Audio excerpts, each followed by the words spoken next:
Real estate का कोई सवाल, team Sabharwal, your search ends here. और स्वागत करते हैं इस मौके के उत्ते ਅਸੀਂ ਪੰਕਜ ਮੋਂਗਾ ਜੀ ਦਾ और ਤੁਹਾਡੀਆਂ ਕਾਲਸ ਵੀ ਅਸੀਂ ਔਨ ਏਅਰ ਕਰਾਂਗੇ। ਸਾਡੇ ਨਾਲ दो खास मेहमान रियल स्टेट का कोई सवाल पीके सबरवाल साहब और पंकज मोंगा जी इस ਵੇਲੇ ਜੁੜ ਗਏ ਨੇ। ਸੋ ਦੋਨਾਂ ਦੇ ਨਾਲ ਅਸੀਂ ਗੱਲਬਾਤ ਕਰਾਂਗੇ ਜਿੱਥੇ ਰੀਅਲ ਸਟੇਟ ਦੇ ਬਾਰੇ ਗੱਲ ਹੋਏਗੀ, ਇਕਨੋਮੀ ਦੇ ਬਾਰੇ ਗੱਲਬਾਤ ਹੋਏਗੀ, overnight lending rate bank of Canada ਦਾ 5% ਹੀ ਬਰਕਰਾਰ ਰਿਹਾ, ਉਹਦੇ ਬਾਰੇ ਵੀ ਗੱਲਬਾਤ ਕਰਾਂਗੇ। ਤੁਹਾਡਾ ਵੀ ਕੋਈ ਸਵਾਲ ਹੈ ਤੁਸੀਂ ਵੀ ਗੱਲਬਾਤ ਕਰ ਸਕਦੇ ਹੋ 6472728182 6472728182। ਪੰਕਜ ਜੀ, ਵਾਈ ਮੀਡੀਆ ਗਰੁੱਪ ਵੱਲੋਂ ਤੁਹਾਡਾ ਰੇਡੀਓ ਵਾਈ ਚੈਨਲ ਵਾਈ ਦੇ ਉੱਤੇ ਬਹੁਤ-ਬਹੁਤ ਸਵਾਗਤ ਹੈ sir, welcome. Thank you very much Jagveer ਜੀ, ਮੇਰੀ ਤਰਫੋਂ ਸਭ ਨੂੰ ਗੁੱਡ ਆਫਟਰਨੂਨ ਜੀ। ਗੁੱਡ ਆਫਟਰਨੂਨ ਸਰ, ਤੁਹਾਡੇ ਨਾਲ ਵੀ ਗੱਲ ਕਰਦੇ ਆ, ਪੀਕੇ ਜੀ ਨਾਲ ਗੱਲ ਕਰਦੇ ਆ, ਬਟ ਮੈਂ ਥੋੜਾ ਫਾਇਦਾ ਲੈ ਲੈਣਾ ਜਦ ਤੁਸੀਂ ਆਉਂਦੇ ਹੋ ਕਿਉਂਕਿ ਤੁਹਾਡੀ ਤੁਸੀਂ ਐਂਟਰਟੇਨਮੈਂਟ ਦੇ ਮਿਊਜ਼ਿਕ ਦੇ ਬੜੇ ਸ਼ੌਕੀਨ ਹੈਗੇ ਹੋ। ਹਾਂ, ਮੈਂ ਪੁੱਛਣਾ ਚਾਹੁੰਦਾ ਹੈਗਾ ਕਿ ਦਿਲਜੀਤ ਦੋਸਾਂਝ ਉਹਨਾਂ ਦਾ ਬੜਾ ਖੂਬਸੂਰਤ ਗੀਤ ਬਾਨੀ ਜੀ ਨੇ ਹੁਣੇ ਲਗਾਇਆ ਹੈ। ਦਿਲਜੀਤ ਦੋਸਾਂਝ ਜਾਂ ਹੋਰ ਕਿਹੜਾ ਕੋਈ ਪੰਜਾਬੀ ਸਿੰਗਰ ਕਿਹੜਾ ਤੁਹਾਨੂੰ ਪਸੰਦ ਹੈ? ਮੈਨੂੰ ਸਿਰਫ ਦਿਲਜੀਤ ਦੋਸਾਂਝ ਹੀ ਪਸੰਦ ਹੈ। ਅੱਛਾ ਜੀ, ਕਿਉਂਕਿ ਪੁਰਾਣੇ ਅੱਜ ਗੁਰਦਾਸ ਮਾਨ ਜੀ ਸੀਗੇ ਜਦੋਂ, ਹੁਣ ਵੀ ਹੈਗੇ ਨੇ, ਮਤਲਬ ਗਾਣੇ ਨੇ, ਬਟ ਬਾਕੀ ਮੈਨੂੰ ਪੰਜਾਬੀ ਗਾਣਿਆਂ ਕਿਉਂਕਿ ਮੈਂ ਜ਼ਿਆਦਾਤਰ ਪੰਜਾਬੀ ਗਾਣੇ ਨਹੀਂ ਸੁਣਦਾ, ਇੰਨਾ ਮੇਰਾ ਕੁਛ ਹੈ ਨਹੀਂ ਉਹਦੇ ਚ ਇੰਟਰਸਟ। ਲੇਕਿਨ ਦਿਲਜੀਤ ਦੋਸਾਂਝ ਇੱਕ ਉਹ ਜਿਹਾ ਬੰਦਾ ਹੈ ਜਿਹੜਾ ਮੈਨੂੰ ਪੰਜਾਬੀ ਗਾਣਿਆਂ ਦੀ ਤਰਫ ਵਾਪਿਸ ਲੈ ਕੇ ਆਇਆ ਗੁਰਦਾਸ ਮਾਨ ਜੀ ਤੋਂ ਬਾਅਦ। ਸੋ ਆਈ ਲਵ ਹਿਸ ਸੌਂਗਸ, ਸਿੱਧੀ ਜੀ ਗੱਲ ਹੈ।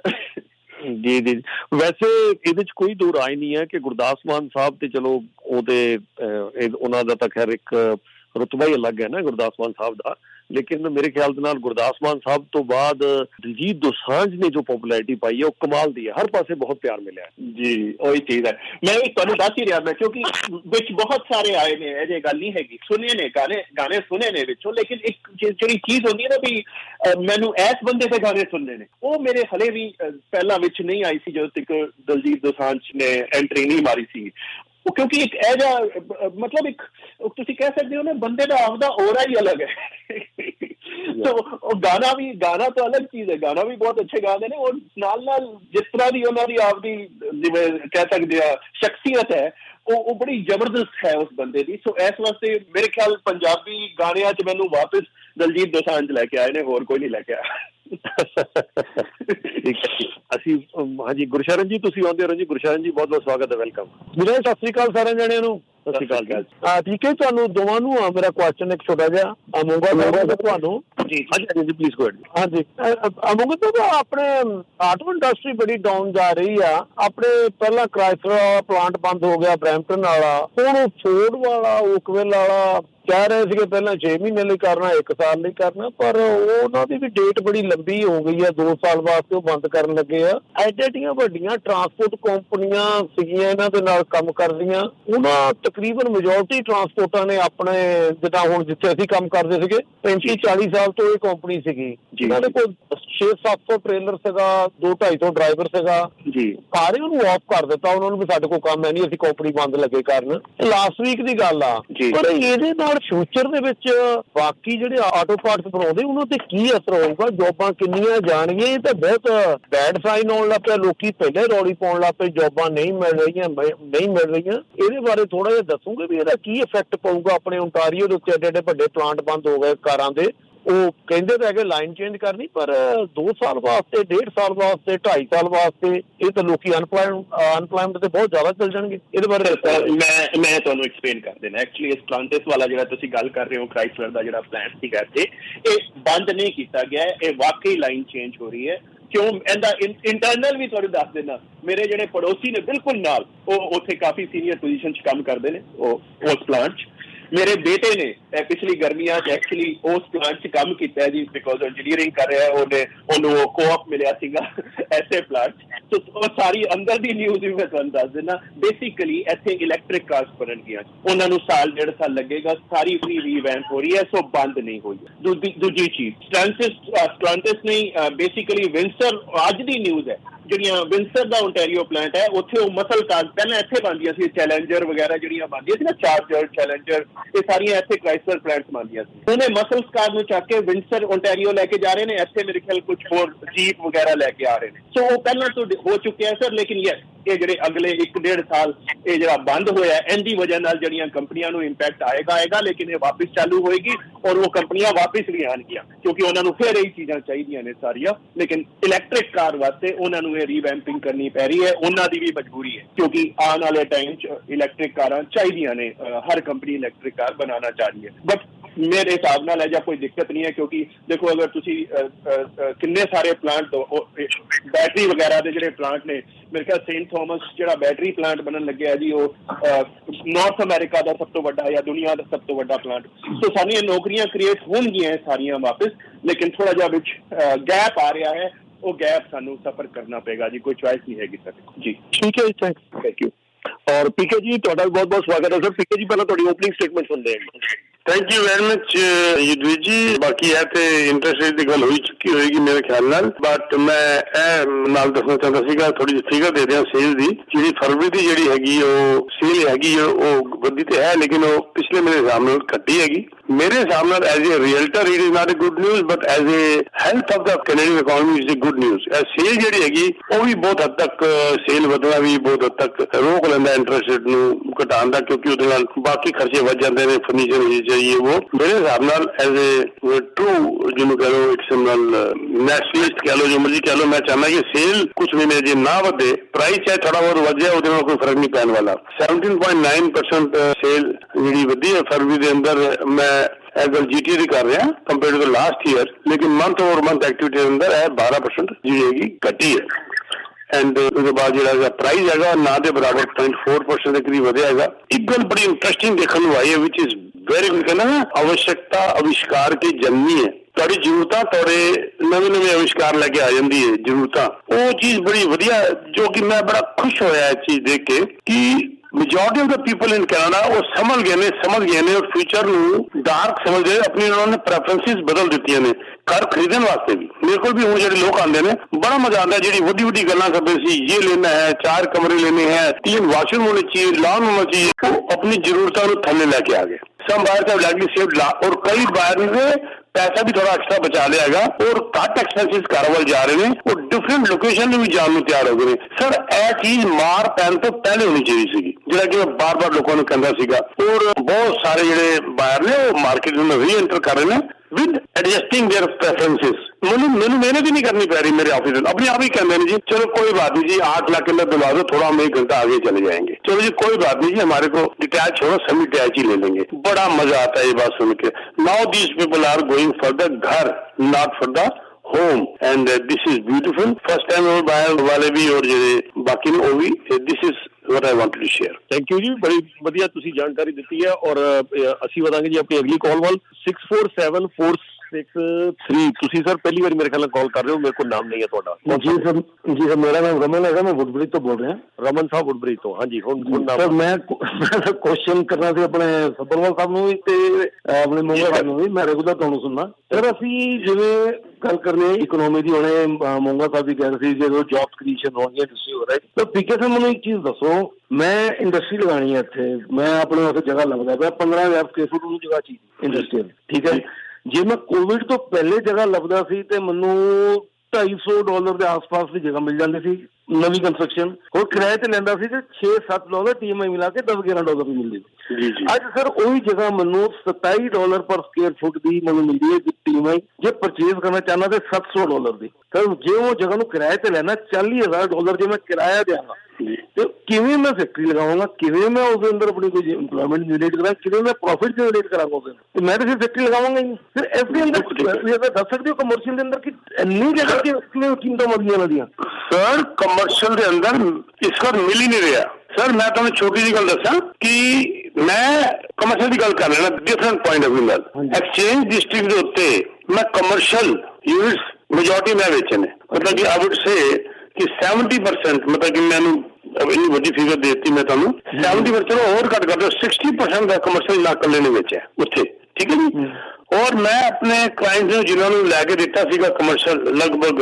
$800 पर स्क्वायर फीट जी ਉਹਦੇ ਆਸ-ਪਾਸ ਹੁਣ $1,000 ਪਰ ਸਕੁਅਰ ਵਿਕ ਰਿਹਾ 1000 कमर्शियल में मेरा हाल होता है इस वक्त। और अगर तुम प्लाजा की गल कर रहे हो, जो प्लाजा नहीं चल रहे वो नहीं चल रहे, जो चल रहे हैं उन्होंने मिल नहीं रहा कुछ भी। और एक गल होर, तुम रेंट की गल कर रहे हो, I would never ever suggest to go for rent. हाँ, अगर ले नहीं पा रहे, खरीद नहीं पा रहे तो अलग गल है, लेकिन रेंट के अंदर सर मैं अक्सर देखा है कि लैंडलॉर्ड बीइंग ए लैंडलॉर्ड, मैं वीकनेस दस देना, लैंडलॉर्ड यह देख रहा होता है कि मैं कदम ब्लैकमेल करा अपने टेनर को, जिसका थोड़ा नहीं चल रहा, जब तक थोड़ा बिजनेस चलो 3 ऑप्शन देती है मतलब करंट 3-3-3 या तो 2 देती है 5-5 अगर तुम नहीं चल रहे तो आंख बंद करके बैठा है, थोड़ा बिजनेस चल गया कोई बात नहीं, बैक वेलिंग शुरू हो जाती जी, मैं तो इन्ना रन करांगा थोड़ा ठीया, जिन्हें पंजाबी कहते हैं ठीया, ठीया जो चल पिया है तो लाला तुम खाने वास्ते तैयार हो जाता है, उखड़ उधर और तुम फसे हुए उस चलते चलाए जगह छड़ गया तो बदलने की कोशिश कर रहे हो, या फिर तुम्हें मजबूर होकर रेंट लाना पै जाएगा। दिस इज कोशिश करो सर, मैं विषय मिल लो रमन जी, अगर हो सकता है कुछ आवजा कम करिए, मेरे बड़े चंगे रिलेशन है कई बैंक नाल, तो हो सकता कोई आवजा कम करिए कि तुम चाहे छोटा लै दिए लेकिन लैके दइए, वो कुछ ही नहीं होगा ना, रब ना करे बिजनेस नहीं भी चलेगा तो तुम्हें प्रॉपर्टी कमा के दे जाएगी। एक चीज दसो ना, मतलब अगर मैं $700 पर स्क्वायर फुट पे लेना मैं 11-12 मिलियन की जगह लगता पे मतलब इंडस्ट्रियल की गल कर रहे हो, इंडस्ट्रियल की कर रहे हो या कमर्शियल? इंडस्ट्रियल नंबर नहीं है जी, something is wrong, industrial number है नहीं, रियल्टर दिखा रहे हैं 400 no sir, it has to ਉਹਦਾ ਤੁਸੀਂ ਜ਼ੋਨਿੰਗ ਚੈੱਕ ਕਰੋ, ਉਹ ਇੰਡਸਟਰੀਅਲ ਦੇ ਨਾਲ ਨਾਲ ਕਮਰਸ਼ੀਅਲ ਵੀ ਹੋਏਗਾ ਹੋਰ ਵੀ ਹੋਏਗਾ, ਪਲੀਜ਼ ਚੈੱਕ ਕਰੋ, ਤੁਸੀਂ ਜਾਂ ਤੇ ਗਲਤ ਕੁਝ ਲੱਭ ਰਹੇ ਹੋ, ਤੁਹਾਡੇ ਰਿਸਪੈਕਟਡ ਮੈਂ ਉਹਨਾਂ ਦੀ ਰਿਸਪੈਕਟ ਕਰਨਾ, ਤੁਹਾਡਾ ਕੋਈ ਵੀ ਰੀਅਲਟਰ ਹੈਗਾ ਉਹਨੂੰ ਕਹੋ ਕਿ ਇਹਨੂੰ ਦੁਬਾਰਾ ਰੀਵਿਜ਼ਿਟ ਕਰੇ ਸਾਰੀ ਚੀਜ਼ ਨੂੰ, it should not be more than 400 or 450। वैसे जबरदस्त है, ਤੁਹਾਨੂੰ ਲੱਗਦਾ ਨਹੀਂ ਕਿ ਜਿੱਥੇ ਜੋ ਇੱਧਰ ਦੀ ਮਾਰਕੀਟ ਹੈਗੀ ਹੈ this is more favouring the investor rather than the end user. ਜਿਵੇਂ ਤੁਸੀਂ $1000 ਦਾ ਕਹਿ ਰਹੇ ਹੋ ਜਿਹੜਾ ਅਗਰ ਕੋਈ ਕਮਰਸ਼ੀਅਲ ਲੈ ਰਿਹਾ ਤਾਂ ਤੁਹਾਨੂੰ ਲੱਗਦਾ ਕਿ ਬੰਦਾ ਗਰੀਬ ਕੋਈ ਨॉर्मल ਬੰਦਾ ਉੱਥੇ ਦੁਕਾਨ ਖਰੀਦ ਕੇ ਕੋਈ ਦੁਕਾਨ ਚਲਾ ਸਕਦਾ $1000 ਦੇ ਫੁੱਟ ਤੇ? सर देखो, मेरा न्यूज एंड रियलिटी एक्सपर्ट्स मेरा ऑफिस तो मूव कर रहा है, उत्थे सिर्फ लीगल इंप्रूवमेंट $1 मिलियन ही हो रही है, और तुम देखो स्क्वायर 1, मैं एग्जांपल दे रहा, स्क्वायर 1 ਤੁਸੀਂ जानते होगे उत्थे बिल्डिंगां बन रही ने, उस तो ज्यादा कोई प्राइम जगह हो सकती है? उससे ज्यादा प्राइम जगह हो ही नहीं सकती, मतलब कि पूरे मिसागा क्या मैं तो कहूंगा कि वो तो टोरंटो डाउनटाउन की कई साइड को मात करके रख देगी, नाल ही RRT तुसी उससे बैठे बैठे अमेरिका चले जाओ और वेरी हाई इो होगा जो कैमरा जिहदी गल कर रहे हैं, जिन्होंने डेविड फेल्डमैन मेरे अजीज दोस्त लॉयर, उन्होंने उन्हें $15 मिलियन यूनिवर्सिटी टोरंटो दिता, वो भी फॉर रियल एस्टेट डेवलपमेंट, ते वो लग्जरी वास्ते बड़े मशहूर ने, 2 लाख के करीब स्क्वायर फुट बना चुके, लगभग 20 बिल्डिंग उन्होंने तैयार करके रखती हैं, और उन्होंने अगर तुम स्टैंडर्ड देखना तो डाउनटाउन सेंट क्लियर 95 चले जाओ, तुम्हें समझ आ जाएगी की स्टैंडर्ड उन्होंने, मैं ਉਹਦੀ ਦੀ ਕੀਮਤ ਹੀ ਨਹੀਂ ਦੱਸ ਰਿਹਾ, ਮੈਂ ਤੇ ਆਸ-ਪਾਸ ਦੀ ਕੀਮਤ ਦੱਸ ਰਿਹਾ, ਜਿਹੜਾ ਮੁਕਾਬਲਾ ਹੀ ਨਹੀਂ ਕਰ ਰਹੇ, ਉੱਥੇ $1000 ਪਰ ਸਕੁਅਰ ਫੁੱਟ ਵਿਕ ਰਿਹਾ, ऐसा की स्क्वायर फुट होगा मुझे पता ही नहीं क्योंकि ये बिल्डिंग बनी ठीक है मैंने मिल लेना रमन जी, अगर हेल्प करा, अगर थोड़े रियल्टर है ने तो प्लीज मैंने ना मिलना, क्योंकि तुसी मैं रिस्पेक्ट कर रहा, तो अपने रियल्टर ना ही जाओ, but if I can be of any help to you I am always there. Certainly, I'll give you a call, sir. Thank you, sir. Thank you, Dinesh. Thank you so much. Thank you Raman ji, wishing you all the best. Thank you. ਕਿਸੇ ਵੀ time ਕੱਢ ਕੇ ਪੀਕੇ ਜੀ ਨਾਲ ਮੁਲਾਕਾਤ ਕਰ ਲਓ, ਔਰ ਮੈਂ ਇੱਥੇ ਬਸ ਇਹੀ ਗੱਲ ਕਹਿ ਸਕਦਾ ਹੈਗਾ ਕਿ ਮੈਂ ਇੰਨੇ ਬੰਦੇ ਜਾਣਦਾ, ਮਤਲਬ ਗੱਲ ਹੀ ਛੱਡ ਦਿਓ, ਇੰਨੇ ਬੰਦੇ ਜਾਣਦਾ ਕਿ ਜਿਹੜੇ ਪੀਕੇ ਜੀ ਦੇ ਨਾਲ ਮਿਲੇ ਨੇ, ਚਾਹੇ ਉਹਨਾਂ ਨੇ ਘਰ ਖਰੀਦਣੇ ਹੈ, ਕੋਈ ਇਨਵੈਸਟਮੈਂਟ ਕਰਨੀ ਹੈ, ਕੋਈ ਕਿਤੇ ਕੋਈ ਕੋਂਡੋ ਪ੍ਰੋਜੈਕਟ ਵਿੱਚ ਇਨਵੈਸਟਮੈਂਟ ਕੀਤੀ ਹੈ, ਔਰ ਅਸੀਂ ਰੀਸੈਂਟਲੀ ਡਿਸਕਲੋਜ਼ ਕਰਤਾ ਸੀ, ਇਸ ਲਈ ਮੈਂ ਅੱਜ ਦੱਸ ਰਿਹਾ ਜਿਹੜੀ ਉਹ ਐਕਸਚੇਂਜ ਟਾਵਰ ਦੀ ਗੱਲ ਕਰ ਰਹੇ ਨੇ, ਕਿ ਮੈਂ ਯਕੀਨ ਕਰੋ ਕਿ ਮਤਲਬ ਕਿ ਉਹਦੇ 'ਚ ਅਸੀਂ ਵੀ ਸਾਡਾ ਵਾਈ ਮੀਡੀਆ ਦਾ ਆਫਿਸ ਵੀ ਜਾ ਰਿਹਾ ਉੱਥੇ ਹੀ, ਔਰ ਅਸੀਂ ਖੁਦ ਦੇਖਿਆ ਪੀਕੇ ਜੀ ਦਾ, ਮਤਲਬ ਕਿ ਨਾ ਰਾਤ 11:30 ਵਜੇ ਮੈਨੂੰ ਇਹਨਾਂ ਦਾ ਫੋਨ ਆਇਆ, ਰਾਤ 11:30 ਵਜੇ ਮੈਂ ਇਹਨਾਂ ਨੂੰ ਬੇਨਤੀ ਕੀਤੀ ਸੀ ਵੀ ਪਲੀਜ਼ ਜੇ ਦੇਖੋ ਸਾਨੂੰ ਵੀ ਕੋਈ ਵਧੀਆ ਕਰਕੇ ਦਿਓ। ਹਾਂ ਰਾਤ 11:30 ਵਜੇ ਦਾ ਫੋਨ ਆਇਆ ਵੀ ਯੁੱਧਵੀਰ ਹੋ ਗਿਆ ਕੰਮ, ਤੇ we are so happy, actually we are not just happy, we are blessed ਕਿ ਸਾਨੂੰ ਉੱਥੇ ਜਗ੍ਹਾ ਮਿਲ ਗਈ ਹੈ, ਔਰ ਵਰਨਾ ਉੱਥੇ ਮਤਲਬ ਕਿ ਸਾਡੀ ਸਾਰੀ ਟੀਮ, ਕੱਲ ਵੀ ਸਾਡੀ ਟੀਮ ਮੀਟਿੰਗ ਸੀਗੀ, ਸਾਰੀ ਟੀਮ ਐਕਸਾਈਟਿਡ ਹੈ, we are all very excited, ਤੇ ਜਗ੍ਹਾ ਨਹੀਂ ਮਿਲਦੀ ਸਰ ਅੱਜ ਦੀ ਡੇਟ ਦੇ ਵਿੱਚ, ਬਟ ਜੇ ਤੁਹਾਡੇ ਵਧੀਆ ਲਿੰਕ ਦੇ ਰਿਲੇਸ਼ਨ ਹੈ ਤੇ ਤੁਹਾਨੂੰ ਜਿਹੜੀ ਮਾੜੀ ਚੀਜ਼ ਹੈ ਉਹਨਾਂ ਨੇ ਆਪੇ ਮਨਾ ਕਰ ਦੇਣੀ ਹੈ ਪੀਕੇ ਜੀ ਨੇ, ਤੁਹਾਡੇ ਲਈ ਮਾੜੀ ਹੈ, ਮੇਰੇ ਲਈ ਕਿਸੇ ਲਈ ਵੀ, ਮੈਨੂੰ ਹਰ ਬੰਦਾ ਇਹੀ ਗੱਲ ਕਹਿੰਦਾ। ਮੈਨੂੰ ਇੱਕ ਕੰਪਲੇਂਟ ਆਈ ਹੈ ਪਿਛਲੇ, ਮੈਂ ਮੇਰੇ ਖਿਆਲ ਨਾਲ ਅਸੀਂ 17-18 ਸਾਲ ਤੋਂ ਇਕੱਠੇ ਕੰਮ ਕਰ ਰਹੇ ਹਾਂ, ਇੱਕ ਉਹਨੇ ਕੀ ਕਿਹਾ, ਮੇਰਾ ਦੋਸਤ ਹੈ, ਉਹ ਕਹਿੰਦਾ ਜੀ ਮੈਂ 2 ਲੈਣੇ ਸੀ, ਇਹਨਾਂ ਨੇ ਕਿਹਾ 1 ਲਓ ਮੈਨੂੰ, ਠੀਕ ਹੈ, ਤੇਰੀ ਪਹਿਲੀ ਵਾਰ ਹੈ, ਤੂੰ 1 ਲੈ ਬਸ, ਤੂੰ 2 ਨਾ ਲੈ। जिस वक्त मैं ਤੁਹਾਡੀ ਉਹ ਨੈਗੋਸ਼ੀਏਸ਼ਨ ਕਰ ਰਿਹਾ ਸੀ ਨਾ ਉਸ ਵਕਤ ਉਹ ਇਜ਼ਰਾਈਲ ਬੈਠੇ ਹੋਏ ਸੀਗੇ ਤੁਹਾਨੂੰ ਯਾਦ ਹੈਗਾ ਚੇਅਰਮੈਨ ਜਿਹੜੇ ਨੇ ਉਹ ਇਜ਼ਰਾਈਲ ਬੈਠੇ ਹੋਏ ਸੀਗੇ ਰਾਤੀ ਮੈਂ ਉਹਨਾਂ ਨਾਲ ਕਿਉਂਕਿ ਟਾਈਮ ਦਾ ਇਸੇ ਕਰਕੇ ਫਰਕ ਹੋ ਗਿਆ ਸੀ ਇੱਥੇ 11:30 ਤੇ ਉੱਥੇ ਮੈਂ ਨੈਗੋਸ਼ੀਏਸ਼ਨ ਕਰ ਰਹੀ ਸੀ ਉਹਨਾਂ ਨੂੰ ਮੈਂ ਕਹਿ ਰਿਹਾ ਸੀਗਾ ਮੇਰੇ ਛੋਟੇ ਭਰਾ ਵਾਸਤੇ ਲੇਕਿਨ ਜਿਹੜੀ ਖੁਸ਼ੀ ਮੈਨੂੰ ਸਭ ਤੋਂ ਜ਼ਿਆਦਾ ਪਤਾ ਕੀ ਹੋਈ ਸੀ ਜਦ ਤੁਸੀਂ ਸਾਰਾ ਕੁਝ ਕਰ ਚੁੱਕੇ ਸੀ ਸਾਰਾ ਮੈਂ ਨੈਗੋਸ਼ੀਏਟ ਕਰ ਚੁੱਕਿਆ ਸੀ ਬਾਅਦ ਵਿੱਚ ਇੱਕ ਤੁਹਾਨੂੰ ਕੰਪਲੀਮੈਂਟਰੀ ਫ੍ਰੀ 75,000 ਦੀ ਪਾਰਕਿੰਗ ਮਿਲ ਗਈ ਸੀ ਦਿਲਾਈ ਸੀ ਜਿਹੜੀ ਉਹਦੇ ਨਾਲ ਮੈਨੂੰ ਸਭ ਤੋਂ ਜ਼ਿਆਦਾ ਖੁਸ਼ੀ ਹੋਈ ਸੀਗੀ ਕਿ ਯਾਰ ਮੈਂ ਆਪਣੇ ਭਰਾ ਨੂੰ ਕੁਝ ਕਰ ਬੈਠਾ ਕਿ ਜਦ ਤੁਸੀਂ ਵੀ ਹੈਰਾਨ ਹੋ ਗਏ ਸੀ ਕਿ ਅਲੱਗ ਯਾਰ ਇੱਕ ਪਾਰਕਿੰਗ ਹੋਰ ਲੋ ਇਹ ਫ੍ਰੀ ਹੈਗੀ ਤੁਹਾਨੂੰ ਤੇ ਉਹ ਮੈਂ ਉਹਨਾਂ ਨੂੰ ਅਪਰੂਵ ਕਰਾਇਆ ਸੀ ਮੈਂ ਕਿਹਾ ਵੀ ਇਹ ਤੇ ਮੈਂ ਦੇ ਨਹੀਂ ਦੇਣੀ ਐਂਡ ਕਿਸ ਤਰ੍ਹਾਂ ਮਰਜ਼ੀ ਕਰੋ ਤੇ ਫਿਰ ਤੁਸੀਂ ਮਿਲੇ ਵੀ ਸੀ ਉਹਨਾਂ ਦੇ ਸੀਨੀਅਰ ਵਾਈਸ ਪ੍ਰੈਜ਼ੀਡੈਂਟ ਇੱਕ ਵਾਰ ਲੰਚ ਦੇ ਉੱਤੇ ਤੇ ਮੈਂ ਉਹਨੂੰ ਦੱਸਿਆ ਕਿ ਸੇਮ ਬੰਦੇ ਹੈਗੇ ਨੇ ਤੇ ਜਦ ਤੁਹਾਨੂੰ ਉਹ ਮਿਲੀ ਨਾ ਇੱਕ ਫ੍ਰੀ ਨਾਲ ਤਾਂ ਮੈਨੂੰ ਠੰਡ ਪਈ ਜਾ ਕੇ ਹਾਂ ਹੁਣ ਮੈਨੂੰ ਤਸੱਲੀ ਹੋਈ ਥੋੜੀ ਜਿਹੀ ਕਿ ਵੀ ਹਾਂ ਹੁਣ ਮੈਂ ਕੁਝ ਕਰ ਸਕਿਆ ਠੀਕ ਹੈ ਜੀ ਉਹ ਤੁਹਾਡਾ ਬੜਪਨ ਹੈ ਵੀ ਤੁਸੀਂ ਉਹਨੂੰ ਫ੍ਰੀ ਕਹਿ ਰਹੇ ਹੋ ਦੁਨੀਆ 'ਚ ਕੋਈ ਚੀਜ਼ ਫ੍ਰੀ ਨਹੀਂ ਹੁੰਦੀ ਉਹ ਤੁਹਾਡਾ ਰਿਲੇਸ਼ਨ ਹੈ ਉਹਨਾਂ ਨੂੰ ਪਤਾ ਹੈ ਵੀ ਉਹ ਤੁਹਾਡੀ ਇੱਕ ਫੋਨ ਕਾਲ ਸੀ ਉਹਨਾਂ ਨੂੰ ਪਤਾ ਵੀ ਪੀਕੇ ਜੀ ਤੋਂ ਅਸੀਂ 10 ਜਗ੍ਹਾ ਫਾਇਦੇ ਲੈ ਲੈਣੇ ਨੇ ਤੁਸੀਂ ਆਪਣੀ ਕੋਈ ਚੀਜ਼ ਤੁਸੀਂ ਉਹਨਾਂ ਨੂੰ ਕਰਕੇ ਤੇ ਚਲੋ ਛੋਟੇ ਭਰਾ ਦਾ ਤੁਸੀਂ ਫਾਇਦਾ ਕਰਾਤਾ ਵੀ ਚਲੋ ਮੈਂ ਠੀਕ ਹੈ ਭਰਾ ਨੂੰ ਫਾਇਦਾ ਹੋ ਜਾਵੇ ਕਿਤੇ $75,000 is lot of money 5 parking ਅਸੀਂ ਲਈਆਂ ਉਹਦੇ ਵਿੱਚੋਂ ਇੱਕ ਜਿਹੜੀ ਹੈ ਉਹਨੇ ਟੋਟਲੀ ਫ੍ਰੀ ਔਰ ਬਿਲਕੁਲ ਤੁਸੀਂ ਠੀਕ ਕਿਹਾ ਉਹ ਜਦੋਂ ਸਾਡੀ ਸਾਰੀ ਡੀਲ ਹੋ ਚੁੱਕੀ ਸੀ ਪੀਕੇ ਜੀ ਕਹਿੰਦੇ ਵੀ ਇਹ ਇੱਕ ਮੇਰੇ ਵੱਲੋਂ ਸਪੈਸ਼ਲ ਗਿਫਟ ਹੈ ਤੁਹਾਡੇ ਦੋਨਾਂ ਵਾਸਤੇ ਤੇ ਤੁਹਾਡੇ ਪਰਿਵਾਰ ਵਾਸਤੇ ਕਿਉਂਕਿ ਪੀਕੇ ਜੀ ਗੱਲ ਪਤਾ ਕੀ ਹੈ ਚੰਦ ਕੁ ਬੰਦੇ ਨੇ ਪ੍ਰਮਾਤਮਾ ਦੀ ਮਿਹਰ ਹੈ ਅਸੀਂ ਹੁਣ ਪਿਛਲੇ ਹੁਣੇ 23 ਸਾਲ ਪੂਰੇ ਕਰ ਲਏ ਨੇ ਪਿਛਲੇ 23 ਸਾਲਾਂ 'ਚ ਬਹੁਤ ਬੰਦਿਆਂ ਨਾਲ ਡੀਲਿੰਗ ਵੀ ਹੁੰਦੀ ਹੈ ਕੋਈ ਮਿਨਿਸਟਰ ਹੈ ਕੋਈ ਆਪਣਾ ਬਿਜ਼ਨਸ ਪਰਸਨ ਹੈ ਕੋਈ ਸਾਡੇ ਕਾਲਰ ਨੇ ਰਿਸਪੈਕਟਡ ਕਮਿਊਨਿਟੀ ਨਾਲ ਵੀ ਆਫਿਸ ਦੇ ਵਿੱਚ ਬਹੁਤ ਘੱਟ ਬੰਦੇ ਨੇ ਜਿਨ੍ਹਾਂ ਦੀ ਸਾਰੀ ਪਰਿਵਾਰ ਰਿਸਪੈਕਟ ਕਰਦਾ ਤੁਹਾਨੂੰ ਸਾਰੇ ਕੱਲ ਵੀ ਗੱਲ ਹੋ ਰਹੀ ਸੀ ਵੀ everyone respects you like an elder brother ਕੇ ਪੀਕੇ ਜੀ ਕੱਲ ਵੀ ਗੱਲ ਹੋ ਰਹੀ ਹਾਂ ਤੇ ਉਹ ਤੁਹਾਡਾ ਕੋਈ ਨਾ ਕੋਈ ਫਾਇਦਾ ਉਹਨਾਂ ਨੇ ਲੈ ਲਿਆ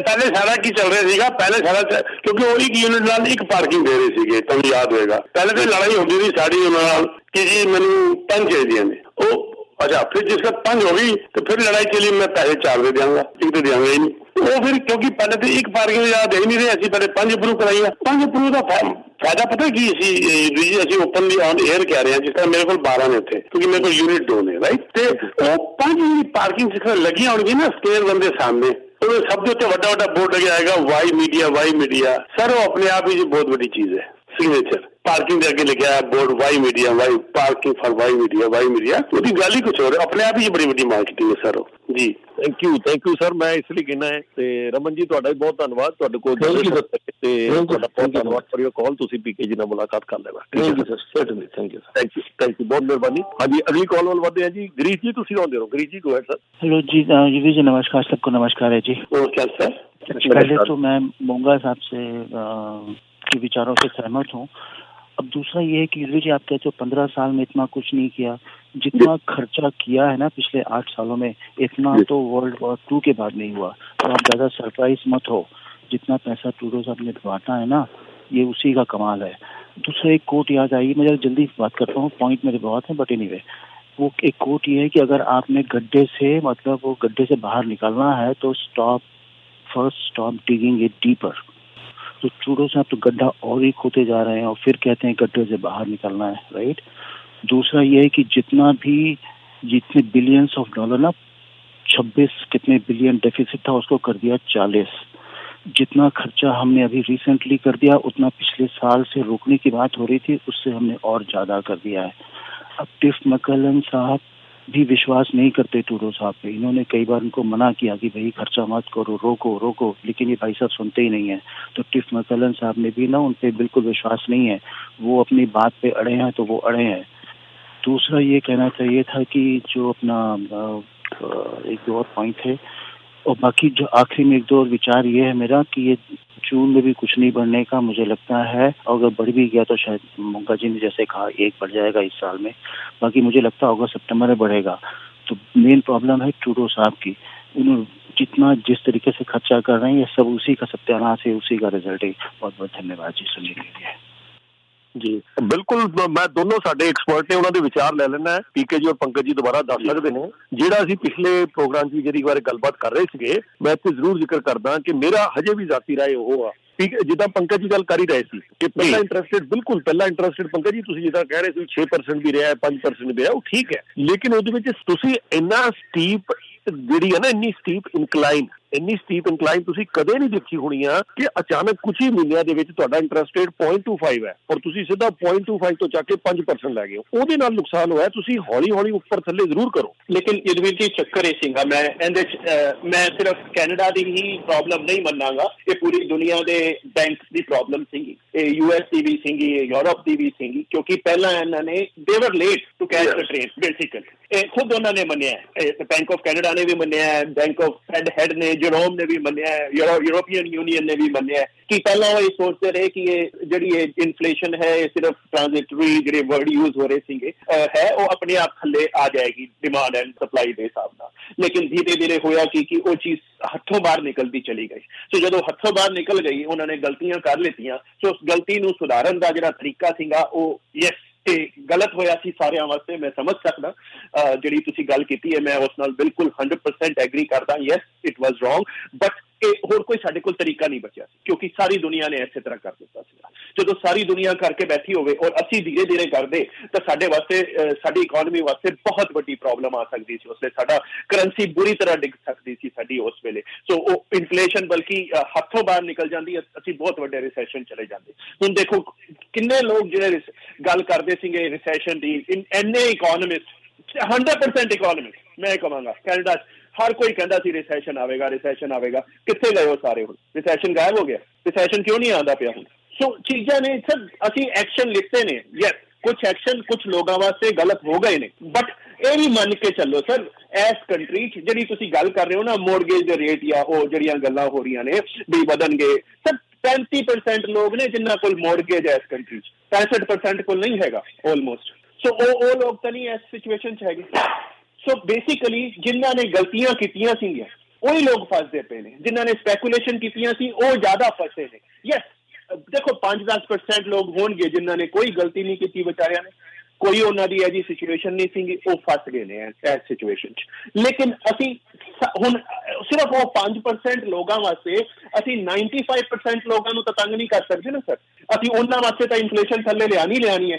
ਹੁਣ ਮੈਂ ਪਹਿਲਾਂ ਜਿਹੜੀ ਗੱਲ ਕਰ ਰਿਹਾ ਸੀਗਾ ਪਿਛਲੇ ਜਦੋਂ ਸਟੇਟਮੈਂਟ ਮੇਰੀ ਪਹਿਲੀ ਜਿਹੜੀ ਆਪਾਂ ਦੂਸਰੇ ਰੇਡੀਓ ਤੇ ਸੀਗੇ ਉੱਥੇ ਮੈਂ ਤੁਹਾਨੂੰ ਇਹ ਵੀ ਐਕਸਪਲੇਨ ਕਰ ਰਿਹਾ ਸੀਗਾ ਬੈਂਕ ਆਫ ਕੈਨੇਡਾ ਇਹ ਹੈਡਲਾਈਨ ਫਿਗਰਸ ਨਹੀਂ ਦੇਖਦਾ। ਬੈਂਕ ਆਫ ਕੈਨੇਡਾ ਮੀਡੀਅਨ ਜਿਹੜੀ ਹੁੰਦੀ ਹੈ, ਮੀਡੀਅਨ ਤੇ ਕੋਰ ਇਹ ਦੋ ਚੀਜ਼ਾਂ ਵੇਖਦਾ। ਮੀਡੀਅਨ ਦਾ ਮਤਲਬ ਹੋ ਗਿਆ 50% ਤੇ ਜਿਹੜੀਆਂ ਹੁੰਦੀਆਂ ਨੇ।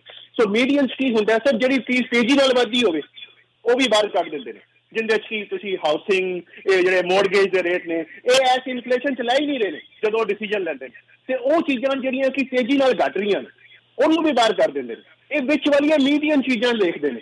ਉਸ ਚੀਜ਼ ਕੀ ਹੈਗਾ ਕਿ ਹਲੇ ਵੀ ਸਾਡੀ ਜਿਹੜੀ ਇਨਫਲੇਸ਼ਨ ਚੱਲਦੀ ਪਈ ਹੈ, ਘਰਾਂ ਨੂੰ ਬਾਹਰ ਕਰਕੇ ਮੈਂ ਗੱਲ ਕਰ ਰਿਹਾ ਸਰ ਇਸ ਵੇਲੇ ਮੋਰਗੇਜਸ ਨੂੰ ਸ਼ੈਲਟਰ ਕੋਸਟ ਨੂੰ ਬਾਹਰ ਕਰ ਰਹੇ ਹਾਂ ਇਸ ਵੇਲੇ, ਉਹਨੂੰ ਕੱਢਣ ਤੋਂ ਬਾਅਦ ਵੀ ਸਾਡੀ ਜਿਹੜੀ ਮੀਡੀਅਨ ਚੱਲਦੀ ਪਈ ਹੈ ਇਸ ਵੇਲੇ 3.3% ਹੈ ਸਰ ਜਨਵਰੀ ਦੀ।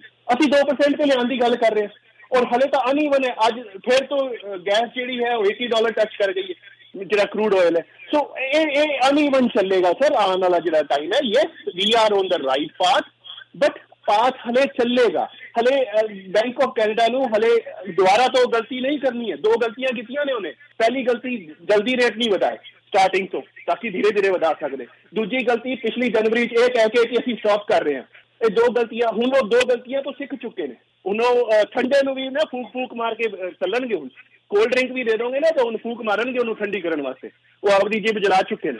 ਸੋ ਬੇਸਿਕਲੀ ਇਸ ਵਾਸਤੇ ਮੈਂ ਅੜਿਆ ਹੋਇਆ ਜੁਲਾਈ ਤੇ, ਕਿਉਂਕਿ ਮੈਨੂੰ ਲੱਗਦਾ ਪਿਆ ਜੁਲਾਈ ਤੱਕ ਜਾ ਕੇ ਹੋ ਸਕਦਾ ਕਿਉਂਕਿ ਉਹਨਾਂ ਨੇ ਡਿਸੀਜਨ ਨਹੀਂ ਲੈਣਾ। ਜੀ ਰਵੀਰ ਦੇਖੋ ਇੱਕ ਗੱਲ ਤੇ ਅਸੀਂ ਮੰਨ ਗਿਆ ਤੁਸੀਂ ਵੀ ਔਰ ਮੈਂ ਵੀ ਕਿ ਇਹ ਉਹਨਾਂ ਦੀ ਆਪਣੀ ਗਲਤੀ ਸੀ ਜਿਹਨੂੰ ਉਹ ਮੰਨ ਵੀ ਬੈਠੇ ਨੇ ਕਿ ਆਈ ਵਾਜ਼ ਸਲੋ, ਮੈਂ ਲੇਟ ਹੋ ਗਿਆ, ਆਈ ਵਾਜ਼ ਲੇਟ। ਤੇ ਲੇਟ ਨਹੀਂ ਕੀਤਾ ਸਾਰਾ ਕੰਮ ਜਿਹੜਾ ਜਲਦੀ ਜਲਦੀ ਉਹਨਾਂ ਨੇ ਵਧਾਤਾ। ਅਗਰ ਟਾਈਮ ਸਿਰ ਵਧਾਉਂਦਾ ਤਾਂ ਫਿਰ ਉਹਨੂੰ ਬੜੀ ਚੰਗੀ कहावत ਜਿਹੜੀ आंदी है जोर का झटका धीरे से, झटका भी लग जाता जोर से पर धीरे से हो जाता। पर उनकी एक खुद की गलती, he was late by at least I would say 4 months, जिसने कि उसको मजबूर किया जल्दी जल्दी करने के लिए। पर ये ब्लेम उसके ऊपर जाना चाहिए और वो मान भी नहीं इस बात को अपने ऊपर ले रहे ना सर। लेकिन मैं इनकी जी की बात को बजाता हूँ कि मैं इनका जवाब देता हूँ कि स्टिल मेरा गट फीलिंग कहती है कि आई विल गिव, जैसे मैंने पिछले हफ्ते भी कहा था, 50% जून 50% जुलाई।